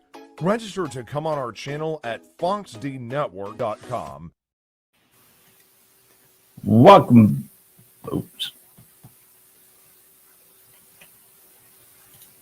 Welcome back to the All Sports, All Plays College Breakdown Show on Saturday. This is a Friday taping of the show. I have some commitments that have to come up on Saturday, so we had to tape the show on Friday. So that's why you didn't see the Friday scores on the tickler. So I'm going to bring back my co-host and Dre. Welcome back, Dre, from the commercial. We got a lot of breakdowns to go here. We got a lot of games this week. They broke some of the games down, but we still have a lot for Saturday here. So we're going to run down quickly. This is a 12 o'clock game. We have Louisiana Tech and UAB. Who you have in this ball game? Well, UAB, man, I played ball down there, and I hate the fact they took that program away for a couple of years with their back. So I'm running for them, going for them. So you got UAB? Yeah. Yeah, that's what I have. I have UAB. This could be a close game than what people think too in Louisiana Tech in their ability. The Battle of Kansas. Kansas State at Kansas. Give me the Wildcats in K-State. I don't like Kansas or nothing. I think Kansas State is going to beat Kansas in this matchup. Let's break down here. We have the breakdown of SMU and number 23 SMU going up against Memphis today. Memphis Tigers. Give me Memphis. We're going to talk about this one. Memphis. Let me see if I can find my notes from this game here. Let's see here. Memphis. Yeah, here we go. We're going to break this game down a little bit here for you. This game, number 23, SMU comes in 7-1, 3-1 the AAC. And Memphis come in 4-4, 1-3 Saturday afternoon. This game is going to be on ESPNU. The line in this game is SMU by 4.5. The series record Memphis leads 9-4. Can SMU needs to win to bounce back from its first loss of the season, the loss to Houston on a late kickoff return for touchdown to drop the Mustangs 4 spots in the top 25. And they still have a game against number 2 Cincinnati and Horizon. So you think this could be a letdown game when they overlooking to that Cincinnati game? It can be, but I don't think they're going to let it get out of reach too bad. Again, you got to remind them what's at stake and what's on hand. Sometimes it's easier said than done. I'm trying to pull up my notes here as well on this game. But that is what I'm coming up with right there. All right. And if you look at it, the facts and the figures are the same. Memphis is 5-2 against SMU in the series at home. SMU snapped a 6-game skid in the series last season. SMU hasn't won back-to-back games in the series since 2012-2013 season. SMU coach Sonny Dykes has won 24 games since the start of the 2019 season of it. Most of any FBS team in Texas. SMU leads the AAC, the American Athletic Conference, in both scoring offense of 42 points a game, and the total offense is 504.1 a game. Memphis is 34-4 in the Liberty Bowl since 2016, 9-1 with a Cyril Phil as a head coach. Memphis has conference high 69 victories since 2014, ranked 10th nationally in the span. Memphis freshman quarterback Seth Hagan ranks 11th nationally with averaging 307.6 yards per game, and is 22nd with 16 TD passes. But he has missed the last game with an injury right shoulder. Is that going to be a problem for Memphis today if he can't play? No, I don't think it's going to be a problem for Memphis. I think, they one of those football programs, man. That whole team can get down and play and ball out, and they all know what's at stake when they're getting out there and getting at it, so to speak. But I don't think it's a problem for them at all. I don't think it's going to be a problem at all. No. Not at all. But you think Sonny Dykes has his team ready not to look ahead to that Cincinnati game? Because that's going to be a big game coming up. It is, but I think Cincinnati is even more trying to play more conservative ball than anybody else in a matchup like this, because they're the one more in the unfamiliar territory than anybody else when it comes to that. So I don't think the fact that Memphis is going to try to get off pace or off kilter on what's going on in weeks ahead as opposed to anybody else. No, I don't. So who you got to win this ball game? I got Memphis. I got Memphis winning this. I'm going to go with SMU on this one. I think SMU, Sonny Dykes is going to have them ready to play. So I got down. Now the next interesting matchup that we're going to talk about is the resurgence of the Miami Hurricanes versus Georgia Tech. This game is at 12:30. It's at the Hard Rock Stadium in Miami Gardens, Florida. ESPN3 is going to be carrying this game. Miami is 4-4. Georgia Tech comes in 3-5. So, what do you like about the Miami resurgence right now? It hasn't happened yet. It hasn't happened yet to me. I want this team to do well, but it hasn't happened yet. But I mean, with the freshman quarterback, the team is set up for Derek King, and he had a season injury. And then all of a sudden, this quarterback comes out past that North Carolina game, the second half of the North Carolina, fourth quarter of the North Carolina game, when they brought the team back to almost beat North Carolina. We've seen it kind of glimpse there. And then they went out and beat North Carolina State. And then they went out to beat Pitt. So they're right now. That was a good one at 38-34. I like that. But I'm still not seeing in all that what I need to see from the Canes yet to even believe in the program again yet, man. I know injuries are a part of the game, but there's more to it when it comes to the Canes. And they're not there yet. Not there yet. They're probably 4 years off from being when they need to be at. But, yeah, you can look at it, too. Miami's defense has been torched all year for all those turnover chain stuff and all the plays in the backfield. The Canes were hit for over 800 passing yards in the last 2 games. They're the worst ACC in time of possession turnover margins. We know that Georgia Tech likes to run the ball and pass the ball too. They trying to turn there. They still a few years away. Still, they still got all them option players on the team. They got to get his, back into whatever spread offense, whatever they're going to run. What does Georgia Tech have to do in this ball game to keep Tyler Van Dyke to go off on them? Tyler Van Dyke has about 1,400 yards passing now. He doesn't really have any true deep threat problems. I know you got Charleston Rambo out there as their receiver. They play a little bit with the running back game as well with Cameron Harris, but he doesn't even have 500 yards yet on the rushing. So this is all going to come down to very decisive making with the ball with Tyler coming in this situation right here. And he's been getting it done. I don't like the attempts. I don't like the decision-making sometimes when it's not opening up for him the way he wants to. But I like Tyler Van Dyke coming into this game. But you're talking about the running game, but Knighton has come in, has been energetic for him in the running game. He can break it. He gets past that. Tyler Van Dyke, I said that the running back, Cameron Harris doesn't even have 500 yards rushing on the year yet.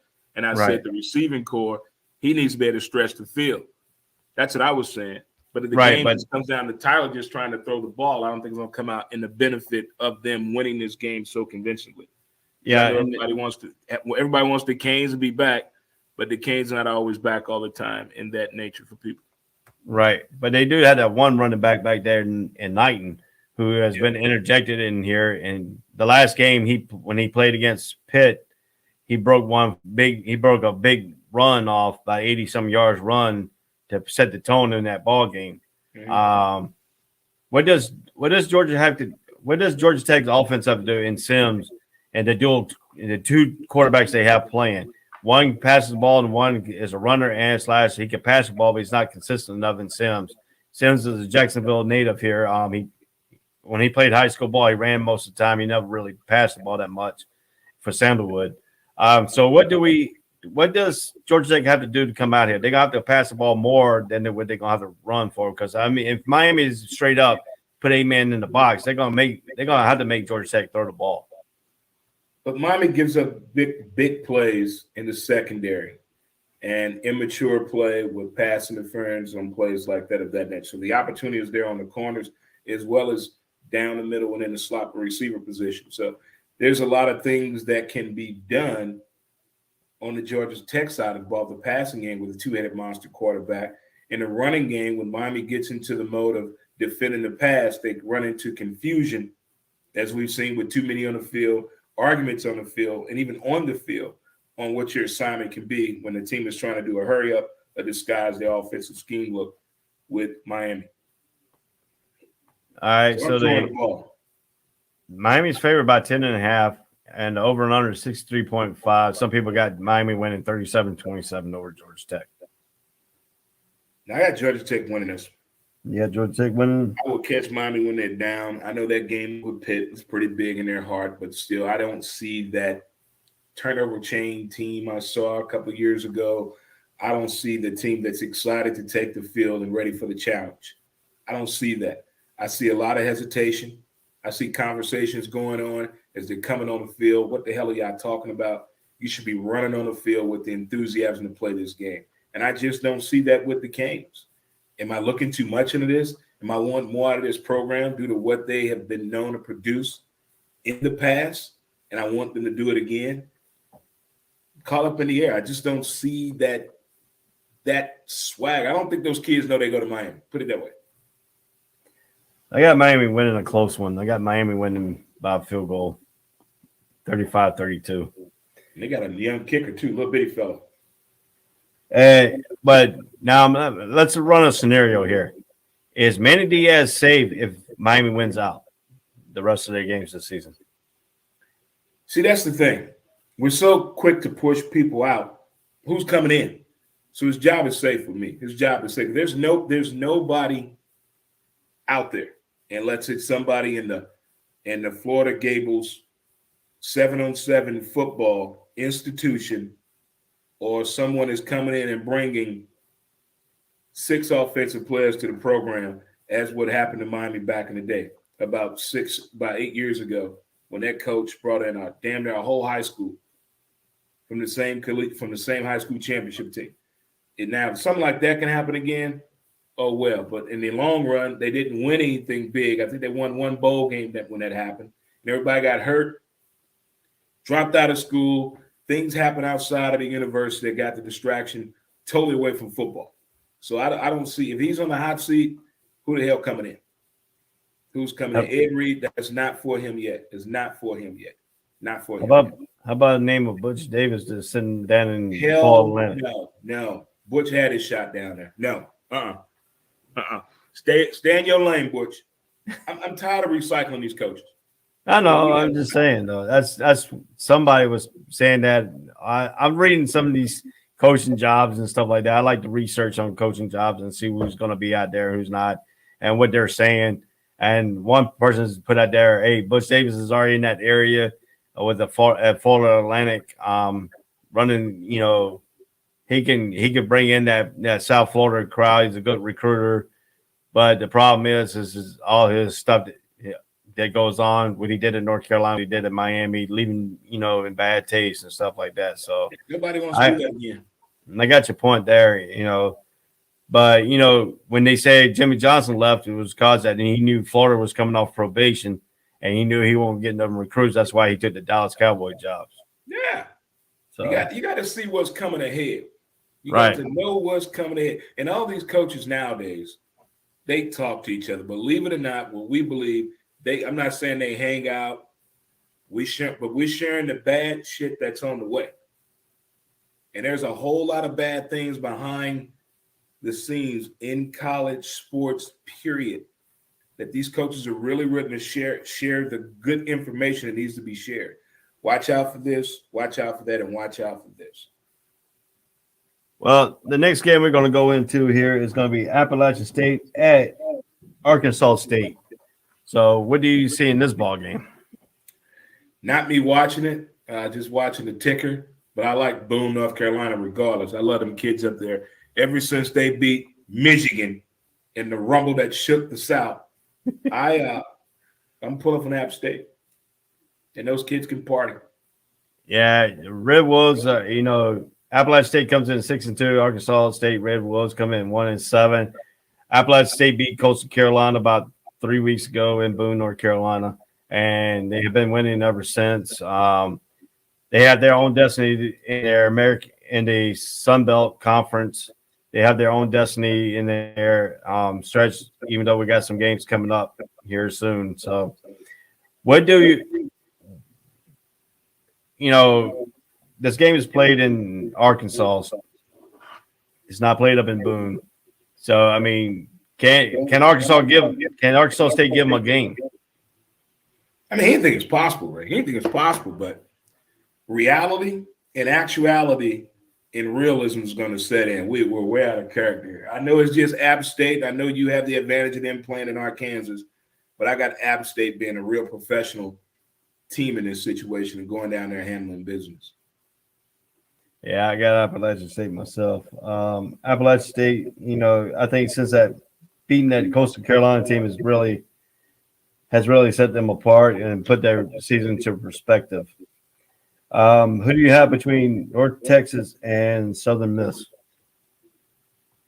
Give me North Texas. I went with Brett Favre a few weeks ago and he let me down. So I would take North Texas. Yeah, I'm going to go North Texas too. North Texas has been on a winning streak here lately. Temple at East Carolina. Give me the ECU Pirates. Give me those kids. They're good party school too. Yeah, the Green Hill's going to be alive after this game because that's where they go and party after the football game. Mm-hmm. University of Louisiana Monroe at Texas State. Ooh, give me University of Louisiana Monroe. This game is on ESPN Plus. I'm going with the University of Louisiana Monroe too. They've been playing pretty good football this season. California, Arizona. The Bears and the Wildcats. This is a Pac-12 game. It's at 3:00 on the Pac-12 TV network. Give me the Bears. Give me Cal. I'm going to take Arizona in this one, so I'm going to give you another game here to catch up. All right. So we're going to talk. We got this one coming up here. We got the Michigan State versus Purdue. Number 3, Michigan State versus Purdue. This game is at 3:30 on ABC. Now, this is one of those games where the players can let this game get out of hand and get too big-headed, that being Michigan State. I can see Purdue coming here trying to wreak havoc, going here and pretending this is their house, their food, they own everything.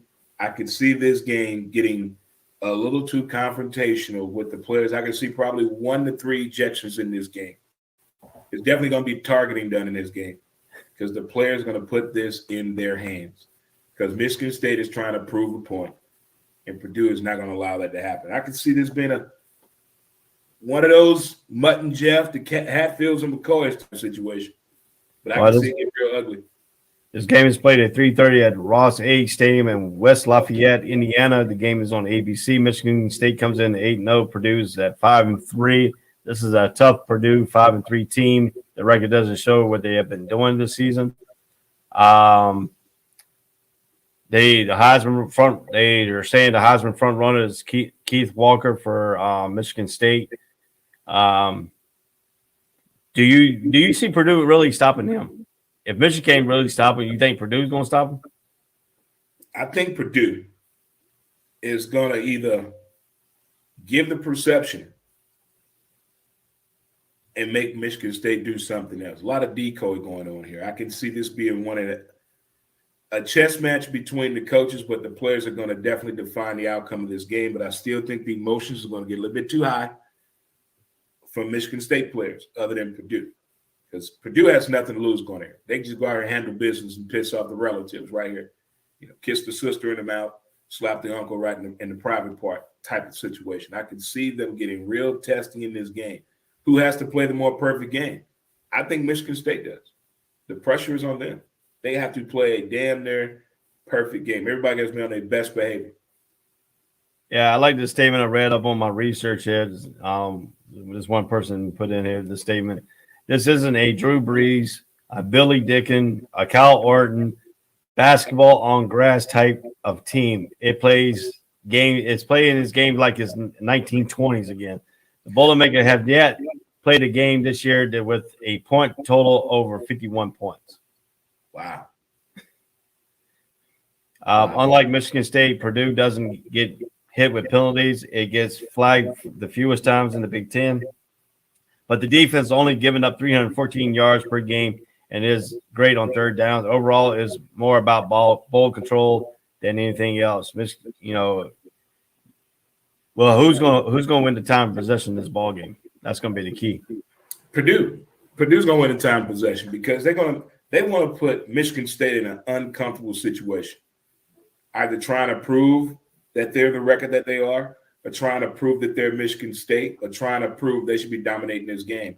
And that's where mistakes happen in the game, when you're trying to do something out of character that's unfamiliar to you. So what? They're holding on to the ball. You just must score when you get the ball. If you have the ball 80% of the time and you don't put nothing but 10 points on the board, the opposing team still should win that game. Win the game. Will Kenneth Walker III, will that scare Purdue's defense? Because he can score and matter. He's a home run hitter. Yeah. I mean, of course that's going to scare Purdue, but it's not going to put them in a situation where they're scrambling on defense, trying to figure out what to do. I don't see them yelling at each other on the field due to missed assignments. I see Michigan State more of the one that has to do everything right as opposed to Purdue. If the home run hitter doesn't get open, I can see Michigan State panicking, where they better go back to a situation they missed Kenny Walker on the third. Because Purdue, you said, again, the record doesn't speak for itself. They're a very handsy team, not to get caught with the handkerchief, and then they're stingy on the points. No one has scored over 51 points total together. That's combined. That's impressive. Let's see here. The Boilermakers pass defense that came up with 4 picks against Iowa and 4 more against Nebraska in the last 3 weeks will come up with a few against Peyton Thorne, who threw 4 interceptions in the last 2 games. Michigan State will once again find a way to win. Is that going to be a case in this ball game? They're going to have to find a way to win. Yeah, I think Michigan State knows how to win this game. The thing is, the players are going to try to do too much, and that's going to cause a bad situation. Now, coach is going to have his head set up here, yelling at everybody, trying to figure out what happened, what went wrong. But I don't see them in a panic situation of Michigan State. All right, Michigan State is 20. Some experts got Michigan State winning 23 to Purdue 17. Michigan State's favored by 3. The over and under is 54. What do you say in this ball game? Who you got winning? Man, I love this Purdue situation in this game to be spoiler. You know what? I'm going off on the edge. I got Purdue winning this game in an upset, 23-20. Upset. What I saw about Michigan State, I think they're for real. I think Kenneth Walker III is great. I mean, I've seen him play at Wake Forest University. That was just a glimpse of what he could do. When he got here with Mel Tucker's put him in good situations and making him effective and leaning on him. I think he's going to be too much for Purdue. I got Michigan State winning 28-21. So we got different teams again. Sweet. Yeah, I'm helping you out a little bit here. Helping you out. The next game we got on our list to break down here is the next game that's coming up on our list anyway. It's the Tulsa at Cincinnati, number 6 Cincinnati. Now, my question to you, does Cincinnati have to dominate this game and blow this team out to push them up into that college playoffs? Who's the coach at Tulsa again? Tulsa, let me find out. Not sure. But we know Fickle is the guy at his name for nothing. But he does something unique that I found out about. But anyway, I'm looking forward to seeing this Cincinnati team. Cincinnati, Wake Forest are the two teams I really want to see beginning to end. I want to see what this is about, the hype. The highlights don't do me justice. I got to watch this game myself. I know what Tulsa has been able to do against teams, whether the underdog or come in evenly kill the matchup, taking advantage of being a pass or run the ball, the defensive schemes. I get all that. But I'm hearing so many adjectives about this Cincinnati team. I just can't wait to see the game itself. The person is Phil Montgomery. Phil Montgomery. Yeah. Phil Montgomery. Okay, yeah. He does have pretty crazy offensive schemes. Yeah. Now, we know Cincinnati had a hard time against Navy, up there. They only had a 6-point win. They're talking about the one guy, when I was doing my research, he said the Bearcat has to make a statement win at home against Tulsa. This is going to have to be a blowout win. Do you think this will have to be a blowout win for Cincinnati to move up in that playoff? Cincinnati does not have that dog in them to go out there and blow out a team. They don't have what Louisville had in them when Louisville was coming up the program, blowing out people. Now, if Cincinnati had that dog in them, yes. They're too conservative because this is new territory. They don't understand how the food chain moves in college football, how to move up that chain. But if they understood that, I could see it. But I just don't see a blowout coming. Well, you said they don't have the unfamiliar territory, but this is not unfamiliar territory for Fickle, though. Fickle was the defensive coordinator for Ohio State with all those championship years with Urban Meyer and stuff. Mm-hmm. So he knows what big-time college football is. Just getting his players to buy into it. Do you think Cincinnati is about a year and a half away to becoming that one elite program? See, to build the football powerhouse, that's not like it used to be 10, 20 years ago. It changes. It's changing even more tremendous due now what is available in the options for the collegiate athlete now. It's not just a one-sided affair anymore. But that takes a lot of work, commitment from your coaches, and the players got to go out and set the tone for the next guys that are coming in. Let's keep fueling this thing of getting the same type of people here and believing in this program. That's one of those things, man. Will we ever see another college football powerhouse being built like that again? Because we're seeing the wear and tear being down throughout. The recycling of the coaches, going to a different program, trying to do it again here as what you did there. It's going to be a tough task, but it'd be fun to see them build that program up to be like a common household name for a good 10-year run. But that window of opportunity may be 4-5 years in college football to prove your point of putting out consecutive championship runs or consecutive big bowl game qualifiers. Yeah, and I was looking at, some of the game notes too here, and they're talking about like on Tulsa's defense is giving up 30.9 points per game, good for 100th in the FBS.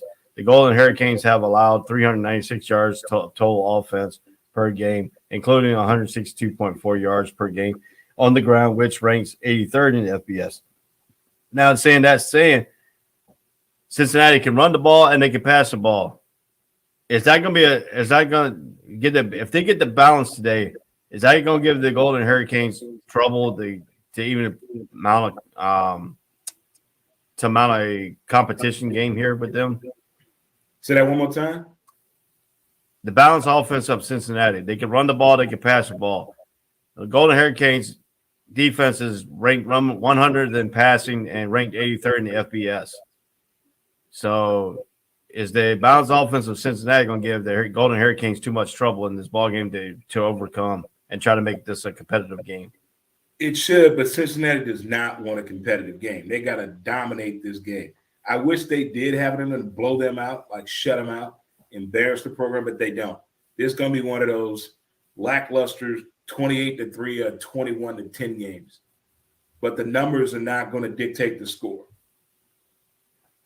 because Cincinnati's not probably going to score each and every time, or they're going to be conservative with the ball.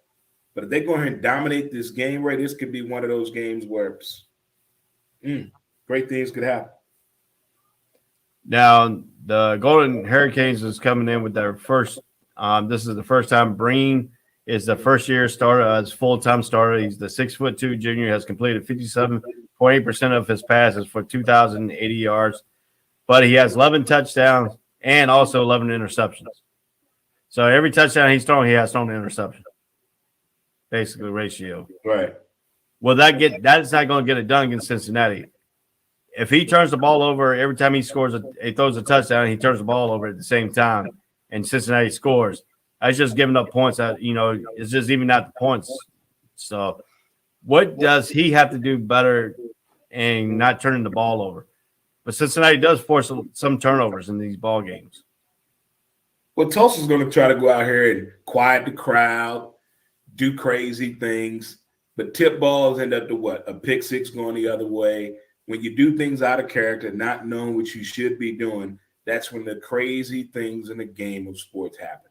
And if Tulsa goes out here trying to do trick plays and the double pass and the onside kick, I'm fine with. The fake punt, that's going to get you in trouble. But trying to do something out of character to prove a point that you can compete with this team or you can slow them down, good luck. And last week, Tulsa snapped a winning streak, falls short versus Navy. Tulsa snapped a 2-game skid as last week with a disappointment 2017 loss at home against Navy. The quarterback Davis Breens completed 12 of 23 completed 12 passes and 23 incomplete passes for 165 yards with 1 touchdown, 1 interception. That's not going to cut against Cincinnati. No. So you're going to need some missed tackles. You're going to need something. You're going to need something for sure, for all that to transpire for you. So we're talking about all this transpiring here and all this stuff talking about.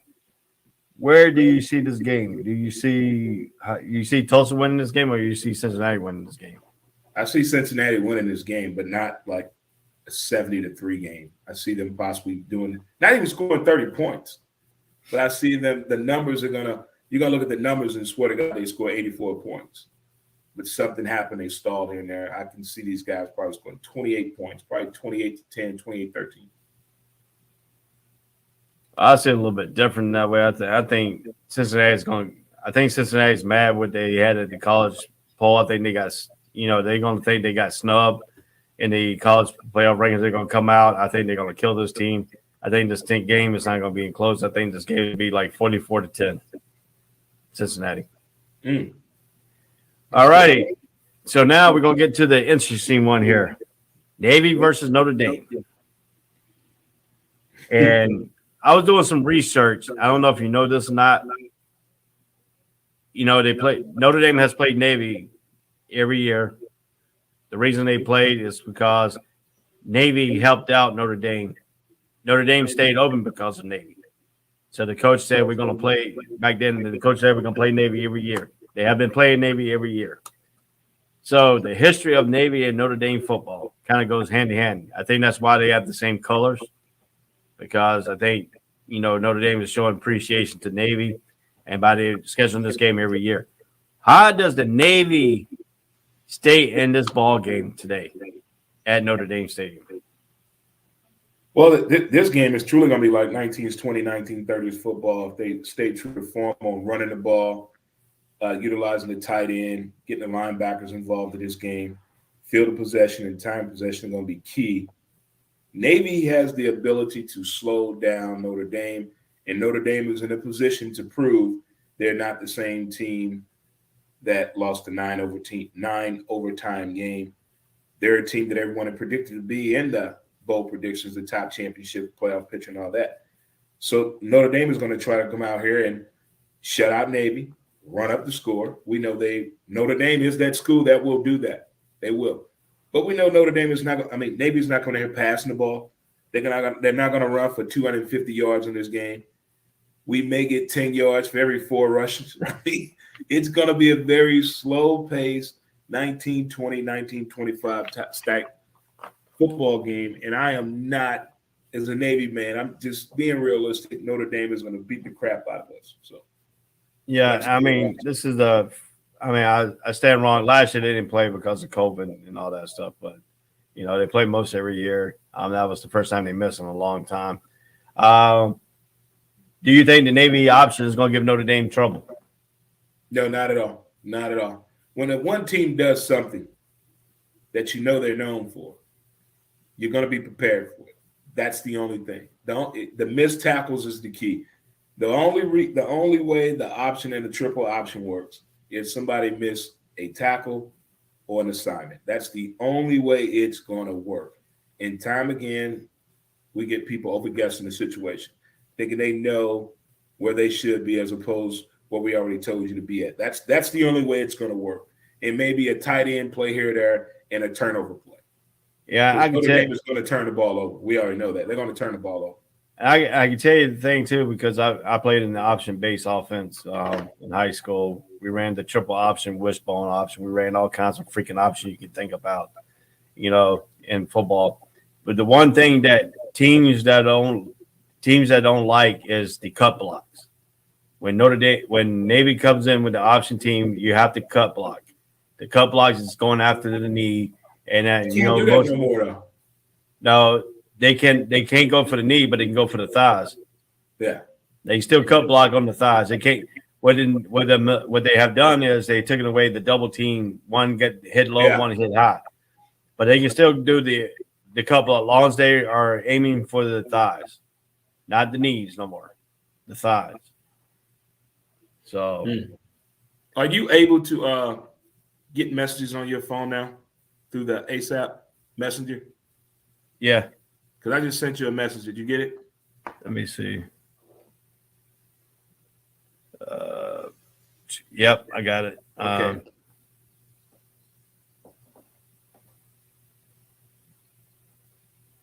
Okay, you can go. I'll finish up this stuff. Okay, stuff like that. So, all right, man. You can jump back on if you have a chance or. Okay, if I finish in time.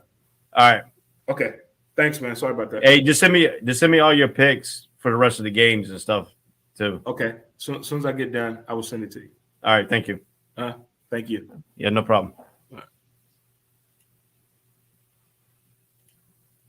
So Dre has left. He has some incident going on, and he has some stuff personal stuff to take care of. So I will be finishing up the show here. Like I said, this has been taped on Friday.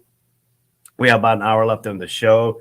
Dre's going to send me all his rest of his picks, so I'm going to go through all my picks here, and I'm going to still break down the thing. The Navy, we were talking about the Navy Notre Dame game. We're talking about the triple option of Navy going up against Notre Dame, and running back for Notre Dame has been pretty good. Last week he did a number in on North Carolina. North Carolina couldn't really slow him down. Can Navy do the same thing? I don't think so. I think Dre hit it him out on this thing. I think it's going to be a pretty lopsided score right now because Navy is nowhere near in the same condition as number 10 Notre Dame. But if Navy can force some turnovers on defense, it could be a different story. But I have Notre Dame winning this game also. I have Notre Dame winning this game today over Navy.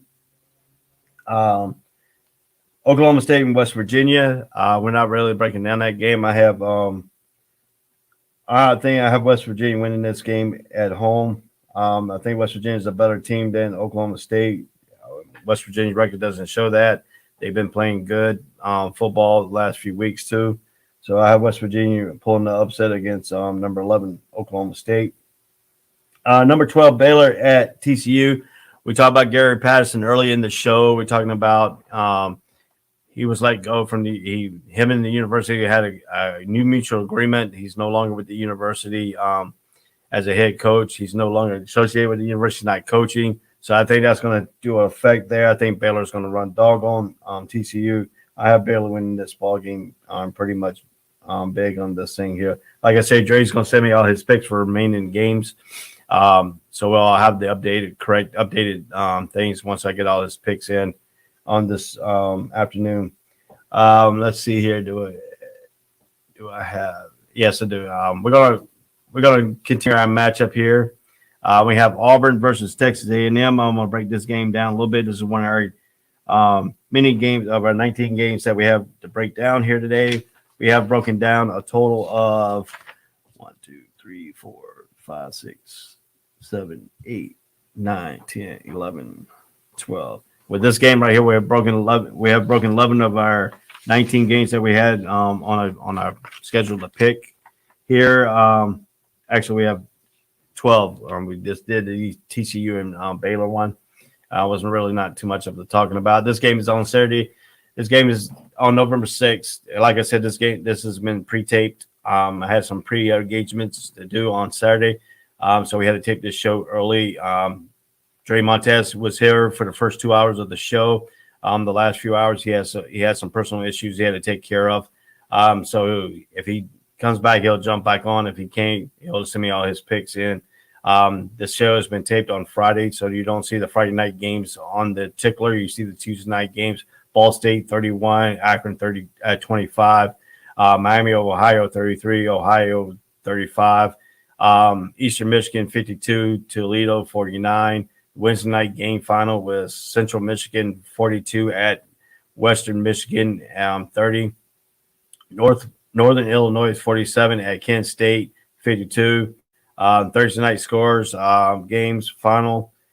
Georgia Southern, the only Thursday night game was 17 to Louisiana 21. That was the final. So you don't see the Friday games. Like I said, this has been pre-taped. You don't see any comments coming in. We had a pre-tape because I had some prior engagement to have the 10-2 on Saturday. My nephew is playing baseball here in Georgia, so I'm going to go see his game and stuff like that. So this game we're going to talk about is going to talk about the Auburn, the Tigers, the War Eagles, they call themselves, versus Texas A&M. This game is at 3:30 at Kell Field, College Station, Texas. It's going to be on CBS. Auburn 6-2. Texas A&M comes in 6-2. Texas A&M is only. Bo Nix he was set down. He was bench one game, got his perspective back. He's been playing outstanding football for Auburn.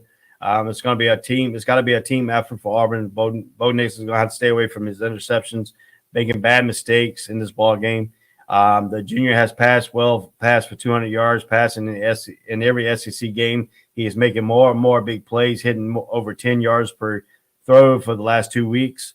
The defense was able to hold its own against the dangerous but banged up Ole Miss offense. The running attack is balanced things out, and the team played more and more confidence. And that's what they're going to have to do today. The Tigers have won 4 out of their last 5 with the one loss against Georgia. Beside Nick's, how is it? This is all working out. The defense is getting into the backfield with the offensive line has been solid, and everything it should be helped by Texas A&M passing game that is coming into this game struggling. So Texas A&M is struggling in the pass game. Bo Nix's passing game is good. That's going to help out the defense against them. But Calfield, the 12th man in Calfield, they named the crowd the 12th man. They've been very vocal there. It is a tough place to play. Auburn knows that. Auburn is familiar with how Jumbo Fisher's offense and his defensive scheme, so that's not going to be a surprise for them for this. What does the Aggies have to do? They have 2 weeks off after winning their last 2 games by a combined score of 79-28, and now it's time to win a really, really big game against A&M. Still needs another Alabama loss to go with Auburn, but it'll grind. Alabama still got to play Auburn, but it will grind itself way out. Terrific win here to keep hopes of winning the SEC West alive. Yes, Nix is playing well, and the offense is doing a great job, but the Texas A&M defense will come up with a gem. That's what they're saying here. That's what some of the reports are coming out here. Texas A&M is 4.5 favorite. The over and under is 50 in this ball game. Some people are saying Texas A&M is going to win 28-23. This will be a close game. This can probably be one of the more physical battle games in the contest today. I think this is probably most of the interesting contests. You got 2 ranked teams going at each other. Number 12 Auburn and number 13 Texas A&M. Auburn is ranked number 12th in the college playoff bowl. So what do we see here? What can Auburn have to do in this game? They got to run the ball. They got to pass the ball. They got to be a balanced offense. They got to put pressure on Jimbo Fisher's offense and hoping that the Texas A&M pass game is still struggling. The running game has been excellent. If they can stop the run and make Texas A&M one-dimensional and make them throw the ball, and hopefully they struggle on throwing the ball, and your defense plays good, Auburn can pull out a win in this game. To me, they're playing in Calfield. I think Texas A&M is going to win this game 28-23 myself. Like I said, Dre will be sending me his picks in, so we'll still do the pick 'em. That's who I got. I got Alabama. I got Texas A&M winning because they're playing at home in Calfield. Calfield is going to be a real effective for them. So that's what I have here for this ball game. Let's see here. Let me bring over this my other thing over here. Let me bring this back up my notes because I split my games up in half here. We just got finished the first half here of this ball game. We're going to go ahead and pick some teams here before we get to our next really breakdown. Idaho State at number 15, BYU. BYU's been playing good here the last few weeks. They played burn against Virginia last week and won a high-scoring game there. I think BYU is going to be too strong for Idaho State. I think BYU winning this ball game.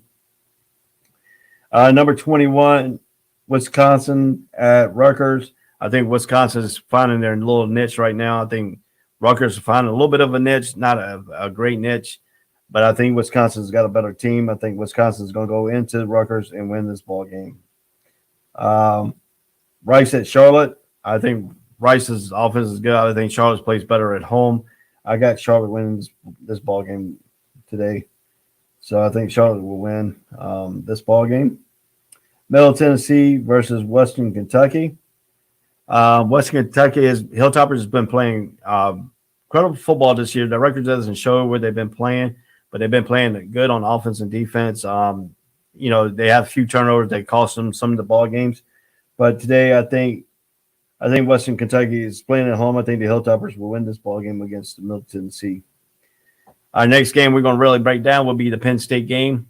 It's one of our 19 games to break down here. This is our number 14th game on the list here. So we're at number, at number 14 on the list here of the 19 games. So we have 5 more really big games to break down here in the next 45 minutes or so of the telecast here. Once again, this is a pre-taped telecast on the All Sports All Play Network. We didn't want to let you down on the college football show. We want to get this show in. My co-host was on here for the first 2 hours of the show. He had some personal business he had to take care of. So he'll send me his rest of his picks in again. We'll finish up the pick 'em, and he'll send me all his picks in for the games and stuff like that, so we can tally up and keep the pick 'em going for this week. Also, while we started, we still have LSU versus number 3 Alabama to talk about. We have Tennessee at number 18 Kentucky to talk about. We have number 19 Iowa at Northwestern is going to talk about. And then we got Indiana at Michigan. We still got to talk about. Right now we're at the Penn State and Maryland game here. We're going to break this game down here. Penn State. I designed it. I sourced it. I financed it. I sold it. Penn State. I'm sorry about that. Penn State at Maryland. Penn State is coming on a 2-game losing streak. They lost that 9 overtime game against Illinois. They lost again against Ohio State. We're looking at right now. This game is played at 3:30 at Maryland Stadium, College Park, Maryland. It's going to be on FS1. Penn State comes in at 5-3. Maryland comes in at 5-3. Let's take a look here. Let's take a look at Maryland. Why will Penn State win this game? That's going to be a good key question here. Will Penn State, offenses get a little bit better here? They've been struggling here. The defense has been giving up some points. Not so much points against Illinois, but a lot of points against Ohio State. They played pretty good against Ohio State. Maryland is 5-0 when it throws 300 more yards, 0-3 when it doesn't get there. Penn State has only given up 200 yards 3 times and over 300 yards once. C.J. Stroud from Ohio State got 305 passing last week, and that was a string. So, Penn State's passing defense has been pretty good all season long, so that's going to be the thing. If Tua Tagovailoa has to throw some more than to get that many yards, the picks will eventually flow. He does turn the ball over a lot in these pass-heavy ball game. The Nittany Lions pass defense should be terrific. The secondary has a ton of talent. The pass rush should be good enough, and it should work. While a bunch of plays will be in the backfield. That's what Penn State needs to do. They need the defense to create enough plays in the backfield to control Maryland. Maryland can score if they get above that 300 passing yards. Penn State running game has been struggling. It has hit 100 yards in the last 5 of the 8 games. It's only gotten 200 yards against Villanova and Ball State. Relying on consistent passing game with his attack is a concern. Maryland defense hasn't been anything special, but it's good enough against a pass rush to be bothered, and it should be just effective enough to help control the clock. The Terps offense doesn't grind, but it should be able to own the time of possession battle against the quick pass of Penn State. Maryland shouldn't mind making this a bit of a up and down game, a shootout. Like I said, Penn State 3-game losing streak for Penn State should finally be able to settle here today. I think so too. I think they're going to create enough turnovers, getting them by in this ball game. They're favored by 10.5 in this ball game. Some people are saying Penn State 34, Maryland 17. I got a little bit closer now. I got Penn State 28-21 over Maryland in this ball game. So I'm picking Penn State over this game here.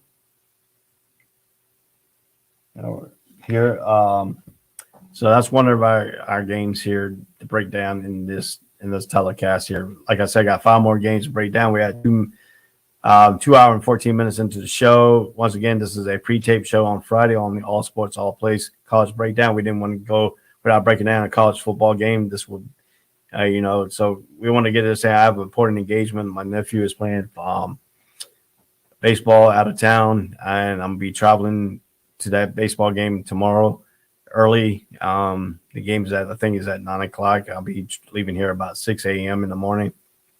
So we won't have time to do the show. So we had to pre-tape the show today, but we want to get the show into All Sports, All Police Network. So this is a pre-tape show. That's why you don't see the Friday night tickler score down from Friday night because this was taped during Friday afternoon. Rhode Island at UMass. I think UMass will win this ball game. Even though UMass struggles, I got UMass winning this ball game today at 3:30. South Alabama at Troy. I think Troy will win this ball game myself. I think a home team is a good barometer here. Colorado State and Wyoming. Both teams are playing excellent football. Wyoming did lose the other day. I think this is in Laramie, Wyoming. I think the home crowd will help them. I think the Cowboys will win this ball game. Mississippi State and Arkansas. Well, this game right here, Arkansas started off in a big bang, but they have cooled off a little bit here. And Mississippi State is ranked number 17 in the college playoff. I think Mississippi State will win this ball game, even though they're playing in Fayetteville, Arkansas. I think Mississippi State's had a good year this year. In the SEC, Arkansas started off as good, but they have cooled off it lately. Number 19, North Carolina State at Florida State here. Both teams, Florida State's got that running quarterback. If NC State can put pressure on the running quarterback and not let him get out in the pocket and run and make plays, that way I think North Carolina State will win this ball game. Florida State is playing at Docam Stadium, has been playing good here since that North Carolina game. They've beaten North Carolina. They played good against Clemson. Clemson won in a close game. We know North Carolina State beat Clemson in an overtime game. So I think this game is going to be close, but I think O'Leary's a little bit better than Lewis Travis. I think North Carolina State's got a little bit better weapons than Florida State does. And the defense is going to be the question for the Wolfpack with the injuries and the linebacking core, but they had some players. Next players have been stepping up, and they've been playing pretty good on defense. They had a letdown against Miami, and I think North Carolina State picked it back up against Louisville. But I think that game was a little bit tough. It was a real physical ball game between Louisville and North Carolina State.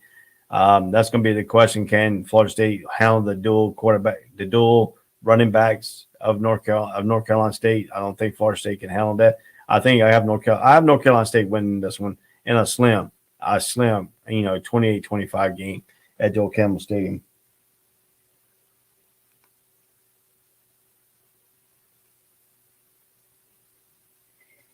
Tulane at FCU, University of Central Florida. Tulane's been played great football game, but they've been struggling here lately.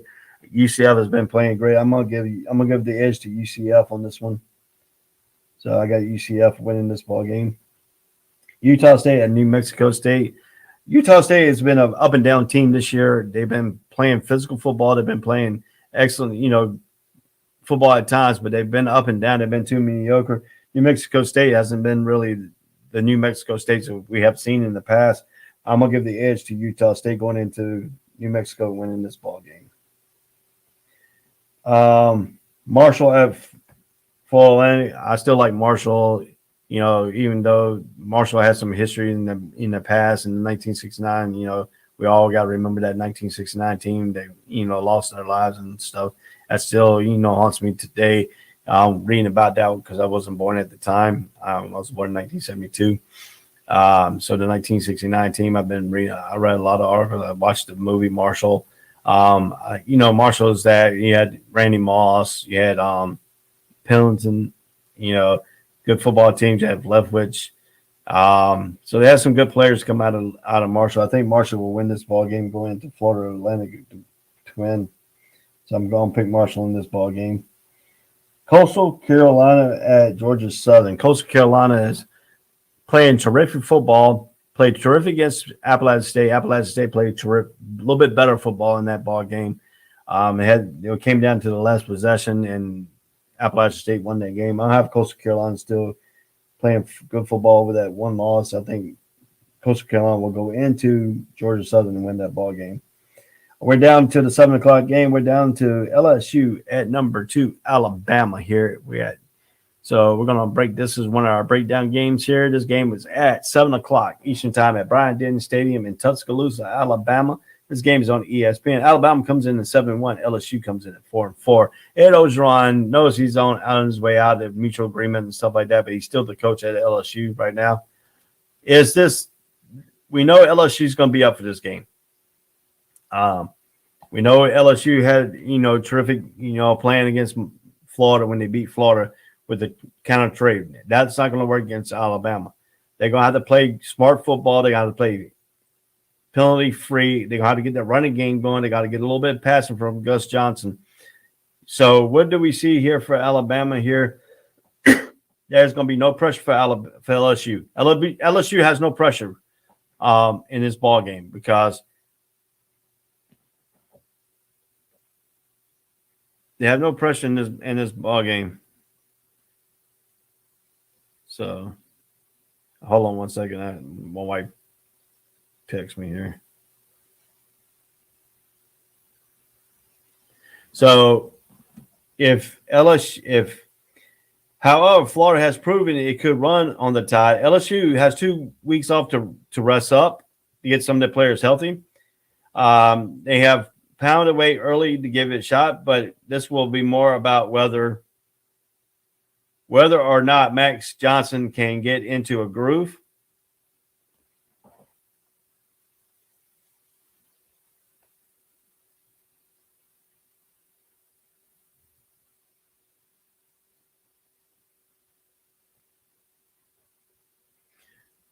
Sorry about that.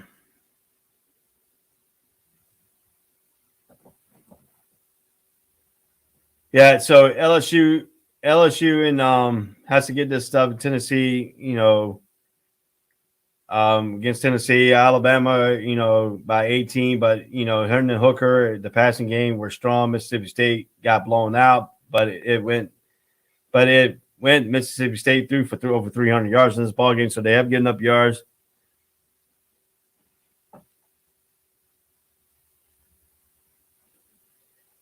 And so that, and then after the Tide and all that thing. So can they really LSU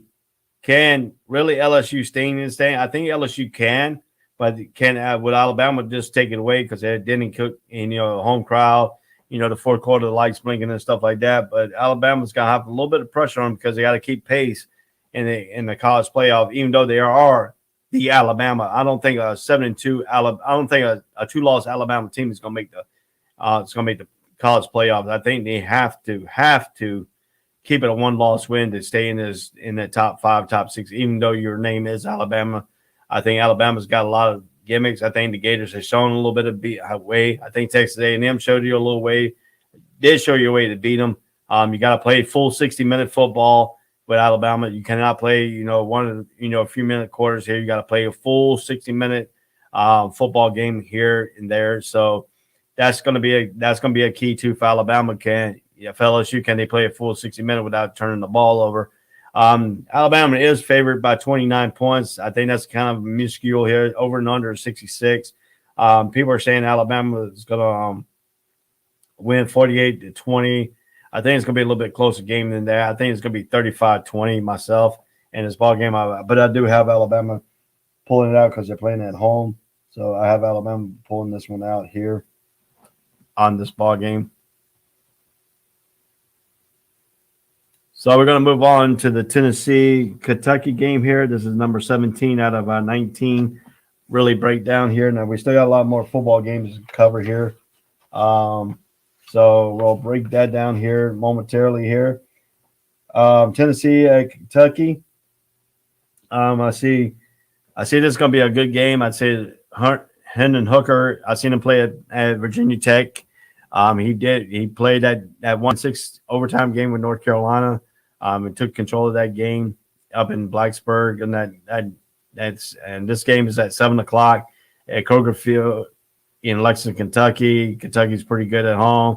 Tennessee is a 4-4 team, but that 4-4 team is Mr. Screw because they've been playing great football here. Teams are winning, even though Alabama beat them by 18, and they beat, and then Ole Miss won with that bizarre ending at Tennessee. I think Tennessee has been playing good with Hendon Hooker at the quarterback position. This is not going to be an easy game for Kentucky. This is not going to be an easy game for Tennessee. Kentucky has been improved. Kentucky beat Florida in Kroger Field. They lost to Georgia up in Georgia up in Athens. You can't give a little bit of doubt. Kentucky defense is going to play defense. That's what Stupid's all about, is the defense side of the ball. The offense has been playing good. Kentucky has a big turnover problem with 4 giveaways last week against Mississippi State with a multiple mistake in 5 of the last 8 games. Tennessee has forced some turnovers, so that's going to be a key for Kentucky. Not turning the ball over, not giving Hendon Hooker a short field to produce. Kentucky did have, Tennessee have scored 62 points in one game against Missouri. I've been in Missouri on the road, so they've been playing good on the road. The key is not turning the ball over. Big key is Tennessee's attack with Josh Heupel. We know his attack at UCF now. He's bringing that attack to Tennessee, and Tennessee is now done. I think they're still a few years away with some of his recruits to give him some projection here to get them to win the football game. So, I mean, this is where we got to see here in this ball game here. So, Tennessee is going to look good in this game. Tennessee offense might be great, but the defense is getting run over. It allows close to 1,110 yards of total offense to Ole Miss and Alabama over the last 2 games, holding them in the key moments against the run was big issues. Ole Miss moved quickly. McElroy got beat up, but he ran the ball well. Alabama pounded away. Kentucky will do a little bit of both. It's no conceit that the lost games when the Wildcats ground, you saw games against both Georgia and Mississippi State. Tennessee can't hold up while those two can. Kentucky will run the ball well. They hindered on Kentucky's running game. I do too, but I think Hendon Hooker is going to be the key. I think Hendon Hooker's passing attack at Josh Heupel. It's going to be a close game. Kentucky's favored by two points. Over and under is 57. The final score 30-26. I'm gonna have Tennessee winning this ball game. I think Tennessee is gonna go in there and pull this upset. I think it's gonna be 35-30 in this ball game. So I have Tennessee winning this game. Iowa Northwestern. That's one of our key breakdown games here too. One of our last breakdown game here. Fully break down, then I'll go through the run sheet and pick the teams here. Number 19, Iowa at Northwestern. We know what Iowa has done in the last few games. This game is at 7 o'clock Eastern time. The venue is Ryan Field, Evanston, Illinois. It's on the Big Ten Network. So you can watch it. Iowa comes in at 6-2. Northwestern comes in at 3-5. Northwestern had last year, the pandemic, I think the crowds are really messing up Northwestern's thing, Fitzgerald. So finally, an offense that's more like an Iowa liking. The Hawkeyes might be having issues, but Northwestern's defense has gone another level of mediocre. It's a little moment of against Rutgers, and it was good early on against the bad teams, but put up a bunch of meaningless yards in the second half against Northwestern, but it fell off a cliff over the last month. It has bottomed out only last week with just 98 passing yards and a 41-14 loss to Minnesota. Now it gets an Iowa team that is desperate to do something positive. It's going to give Iowa, a step here. Iowa's offensive line has been lousy. It's been eaten. Northwestern has allowed 300 yards rushing in 3 of the last 4 games. Finally, it's time for the Hawkeyes line to blast it up. I think the Hawkeyes are going to really dominate this game here today. I think Northwestern is not – the key for Northwestern is they're going to have to be a balanced offense, and they got to keep the turnovers away. You know how Iowa does make you turn the ball over, and I think this is going to be a big key here today. I think Northwestern is going to turn the ball over. I think this is not going to be a good day for Northwestern. Even though they're playing at Northwestern, I think this is going to be a lopsided game. I think Iowa's going to blow them out in this ball game. Iowa has plus 15 turnover margin, and it was 6-0 in the second best team in the country. Maybe forced turnovers. This game is not going to be even close. I think it's a 12-point favorite. Iowa's a 12-point favorite. Over and under is 40. I think this game is going to be pretty miraculous. I think Iowa's going to win 31, Northwestern 13 in this ball game. So have Iowa in this ball game here. Okay, next game I'm picking here is number 23 Fresno State at Boise State. I think this is going to be another compelling game here. It's going to be played at Fresno State. I think Fresno is going to win this ball game. So I have Fresno State winning this ball game. Old Dominion at Florida International. Once again, I think Florida International is a little bit more of speed. I think Florida International is going to win this ball game. I got Florida International winning this game. Oregon State and Colorado. Colorado's still playing. It's a few years more away. So I think I have Oregon State going into Boulder. I have Oregon State winning this ball game and a decent matchup. I think it's going to be kind of closer than what most people think here. That game's at 7:00 on the Pac-12. All right. Like I said, my co-host had to leave. He was with me for the 2 hours of the broadcast. In the last hour, he has not been with me. He's going to be sending his picks in for the remaining of the games I'm talking about. So we'll finish up the pick 'em. You just don't want to hear his picks live on a thing, but you'll see his record at the end of the week. We have one more game out of our 19 games. We have Indiana at number 9, Michigan. We'll be bringing that up here shortly when we get to that game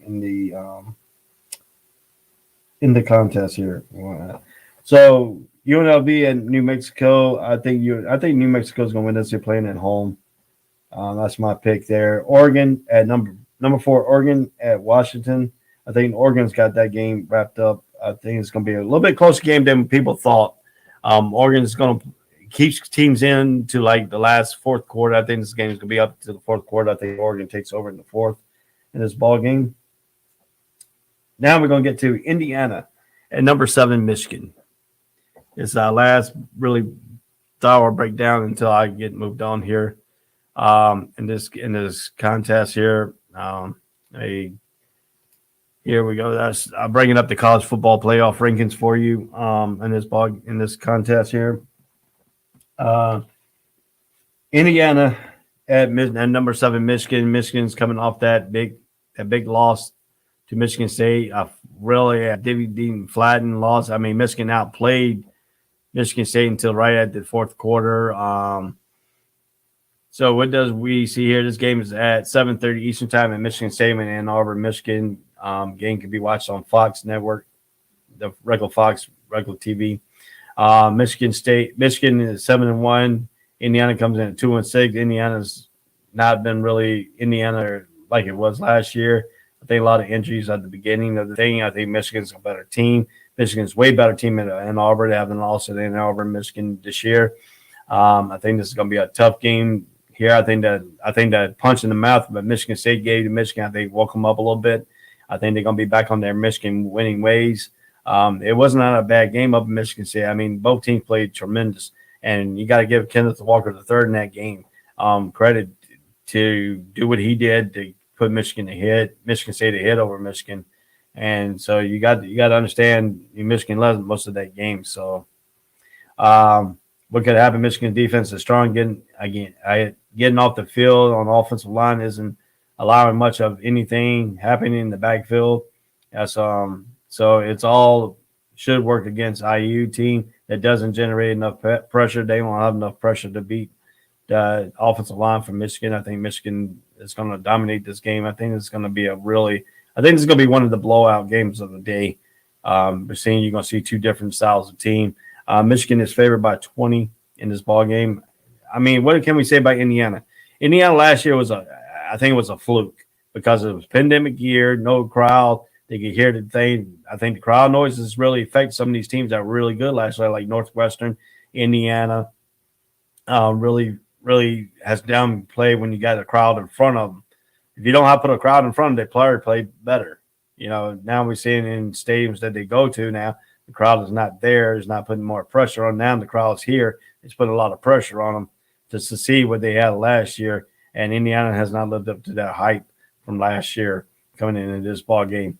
So to me, I think Michigan is going to go and try to beat the Michigan State on what they did on the first drive. Can Indiana withstand the early burst? That's going to be the key for Indiana. They have to stop the early burst of Michigan. Michigan early burst offense, and that defense could turn you over quickly. They got a good pass rush, so it's going to have to be a penalty-free game for Indiana. It's got to have to be a perfect game. It's got to be a perfect passing game for Indiana. I think if Indiana if Michigan force turnovers, that's going to be a downfall for them because Michigan is going to turn those into points. And I think Michigan's a better team overall. They got better talent, and I'm playing in Ann Arbor, so I have Michigan winning this ballgame big.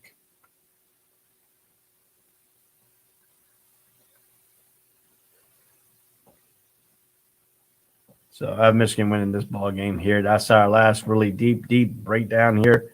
But I will break down some more college football here today. We got the next game I really want to talk about. I wish Dre was here.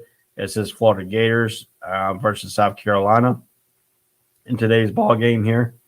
I'm going to bring up a little bit of notes of that game. Here, hold on one second.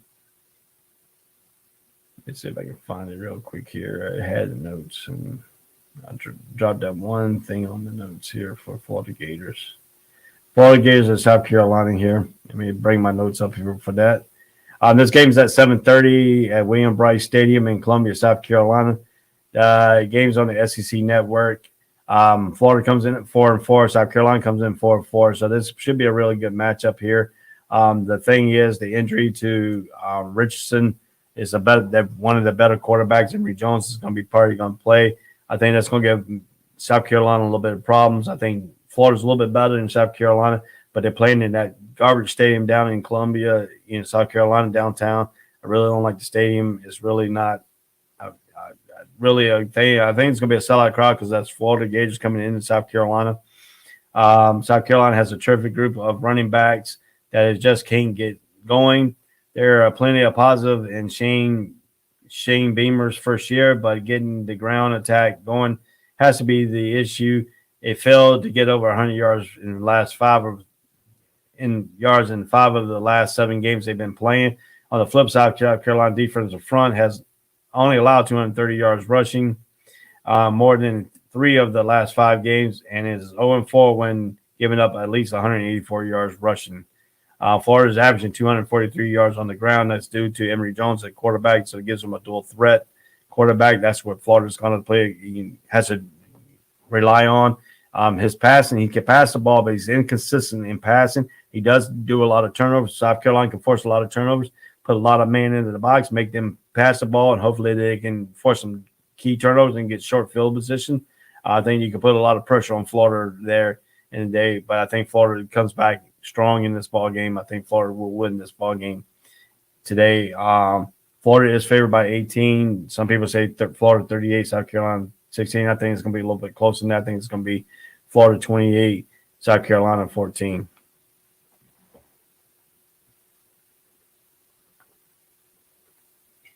Clemson at Louisville. Louisville's got some injury problems from that North Carolina State game coming into the Clemson game. Clemson did beat Florida State on the road, so I might give them a little hope going into Louisville. I think this is going to be a real good game. I think it's going to be really close. If Cunningham plays for Louisville, and if he's strong enough, I think it could give them a lot of things. But that Clemson defense is still Clemson defense, and they have been playing. I mean, they've been playing great all season long, but their offense has been the Achilles heels for Clemson, putting points on the board. I think they can put some points on the board here today.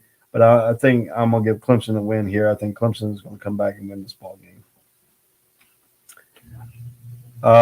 Texas at Iowa State. This is going to be a good barn burner. I think Iowa State is good at home. I think Texas running back is going to be a dynamic feature here today. I think whoever gets the turnover win battles. Texas plays good all the way up to the last end. They run out of gas. I'm going to give the edge to Iowa State here to the game because they're playing at home. Houston at South Florida. South Florida is one of those Duke quality team type deal. Houston's been playing great. They beat that. They had a good start. I think Houston's going to win this ball game with their offensive scheme. San Jose State goes into Nevada. I think Nevada's going to win this game playing at home. They're a better home team than they're on the road. San Jose State's a better home team than they're on the road also. The edge goes to Nevada on this ball game here. So we're going to go to UTSA versus UTEP. This is going to be a strong opening game here for UTEP and UTSA San Antonio. Look in the AP poll. The AP poll top 25 has San Antonio State number 17 in there and number 16 in their poll, undefeated. I think they're going to stay undefeated here. I think they come out with a victory at UTEP. USC and Arizona State. This is going to be a good no-brainer contest here. I think this is going to be a good barometer here. A good thing of USC's been playing good. Arizona State's been playing okay football in the last couple games here. What's going to take is Arizona's going to have to force USC some turnovers. Is this going to be a close game? It could be a close game. It could be a blowout by Arizona State. Depends on what USC team shows up in this ball game. I think it's going to be a closer game, but I think Herm Edwards at home and Tempe, I think Arizona State will win this ball game. Now, the interesting contest here. Number 24, San Diego State will go all the way to Hawaii, which is only a 3-hour flight from San Diego to Hawaii. So don't get that straight. That's not like another team coming from the East Coast all the way to Hawaii. This is a very short distance flight. It's about a 3-hour flight across the ocean out of San Diego, California. I think number 24, San Diego State's been playing good football. I think Hawaii's playing okay football. Whoever's winning the turnover battle here is going to be great. That's going to be the key of these turnover battles here for this game here in used to be Aloha Stadium in Hawaii. I think Hawaii is better at home than they are on the road. It's been their forte in the last few years. I think San Diego State has been playing great football. Number 24 in the poll. So I mean, if you look at it this way here, I think they're gonna have some key issues here. I think San Diego State will win this football game. It's gonna be a close game than what people thought. I think they win 38-35 and a close one in Hawaii. So we have rounded out all the games for the day. Like I said, my co-host had some personal issues to take care of. He had to leave the show. He was here for the first 2 hours of the show. So we're going to take a break here momentarily.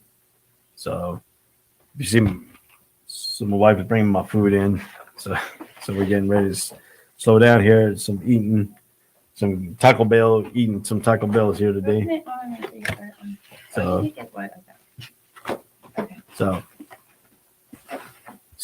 we're going to be finishing up the show here. We're about 15 minutes prior to the thing. I'm going to run down all the picks here, all the games here. You know, like you said, Army versus Air Force. This is an 11:30 game on CBS. We're taking you right up to that. That game has already started. When you watch this portion of the show, the game has already started. So we carry you really up to the kickoff time here. So we have went through all college football games, and like I said, my co-host in the last few minutes had to leave the show here. He had some personal issues. He said he was going to email me all his football picks for the remainder of the show, and I'll add them all up, and you'll see the total. So we'll keep the college pick going on. We're not going to have to quit at a certain point. If he doesn't give me anything, we do have enough data here to do some quick showing thing. We won't do without. We do all his picks all the way up to the point that he left the show if he doesn't send me the rest of his picks in. So this has been the All Sports, All Place Network College Breakdown Show. This is a pre-taped show on Friday afternoon for a Saturday show. I will not be here on Saturday morning. My nephew is playing baseball. We'll be leaving pretty early in the morning. We have to travel out into Georgia for that baseball game thing. So I'll be going to that game. So this has been Ray Cruz. Dre, my co-host, is not here right now, but this has been Ray and Dre from the ASEP All Sports, All Place Network, the College Breakdown Show. Every Saturday morning, you can catch us every Saturday morning here from 9 to 12. We take you all the way to the kickoff time. This is one of the premier, best pregame shows to watch. Hope you enjoy. Thank you, and peace out. All sports, all plays. All sports, all plays. All sports, all plays. 365, we making up plays. We talking the game, get you through the days. We're high in the court, the dime in the lane. Variety topics, living the same. All presentation, sports information. In the airways, taking the nation. All sport, all plays, like working your faces. Grace at the field, so tie the laces. All sports, all plays.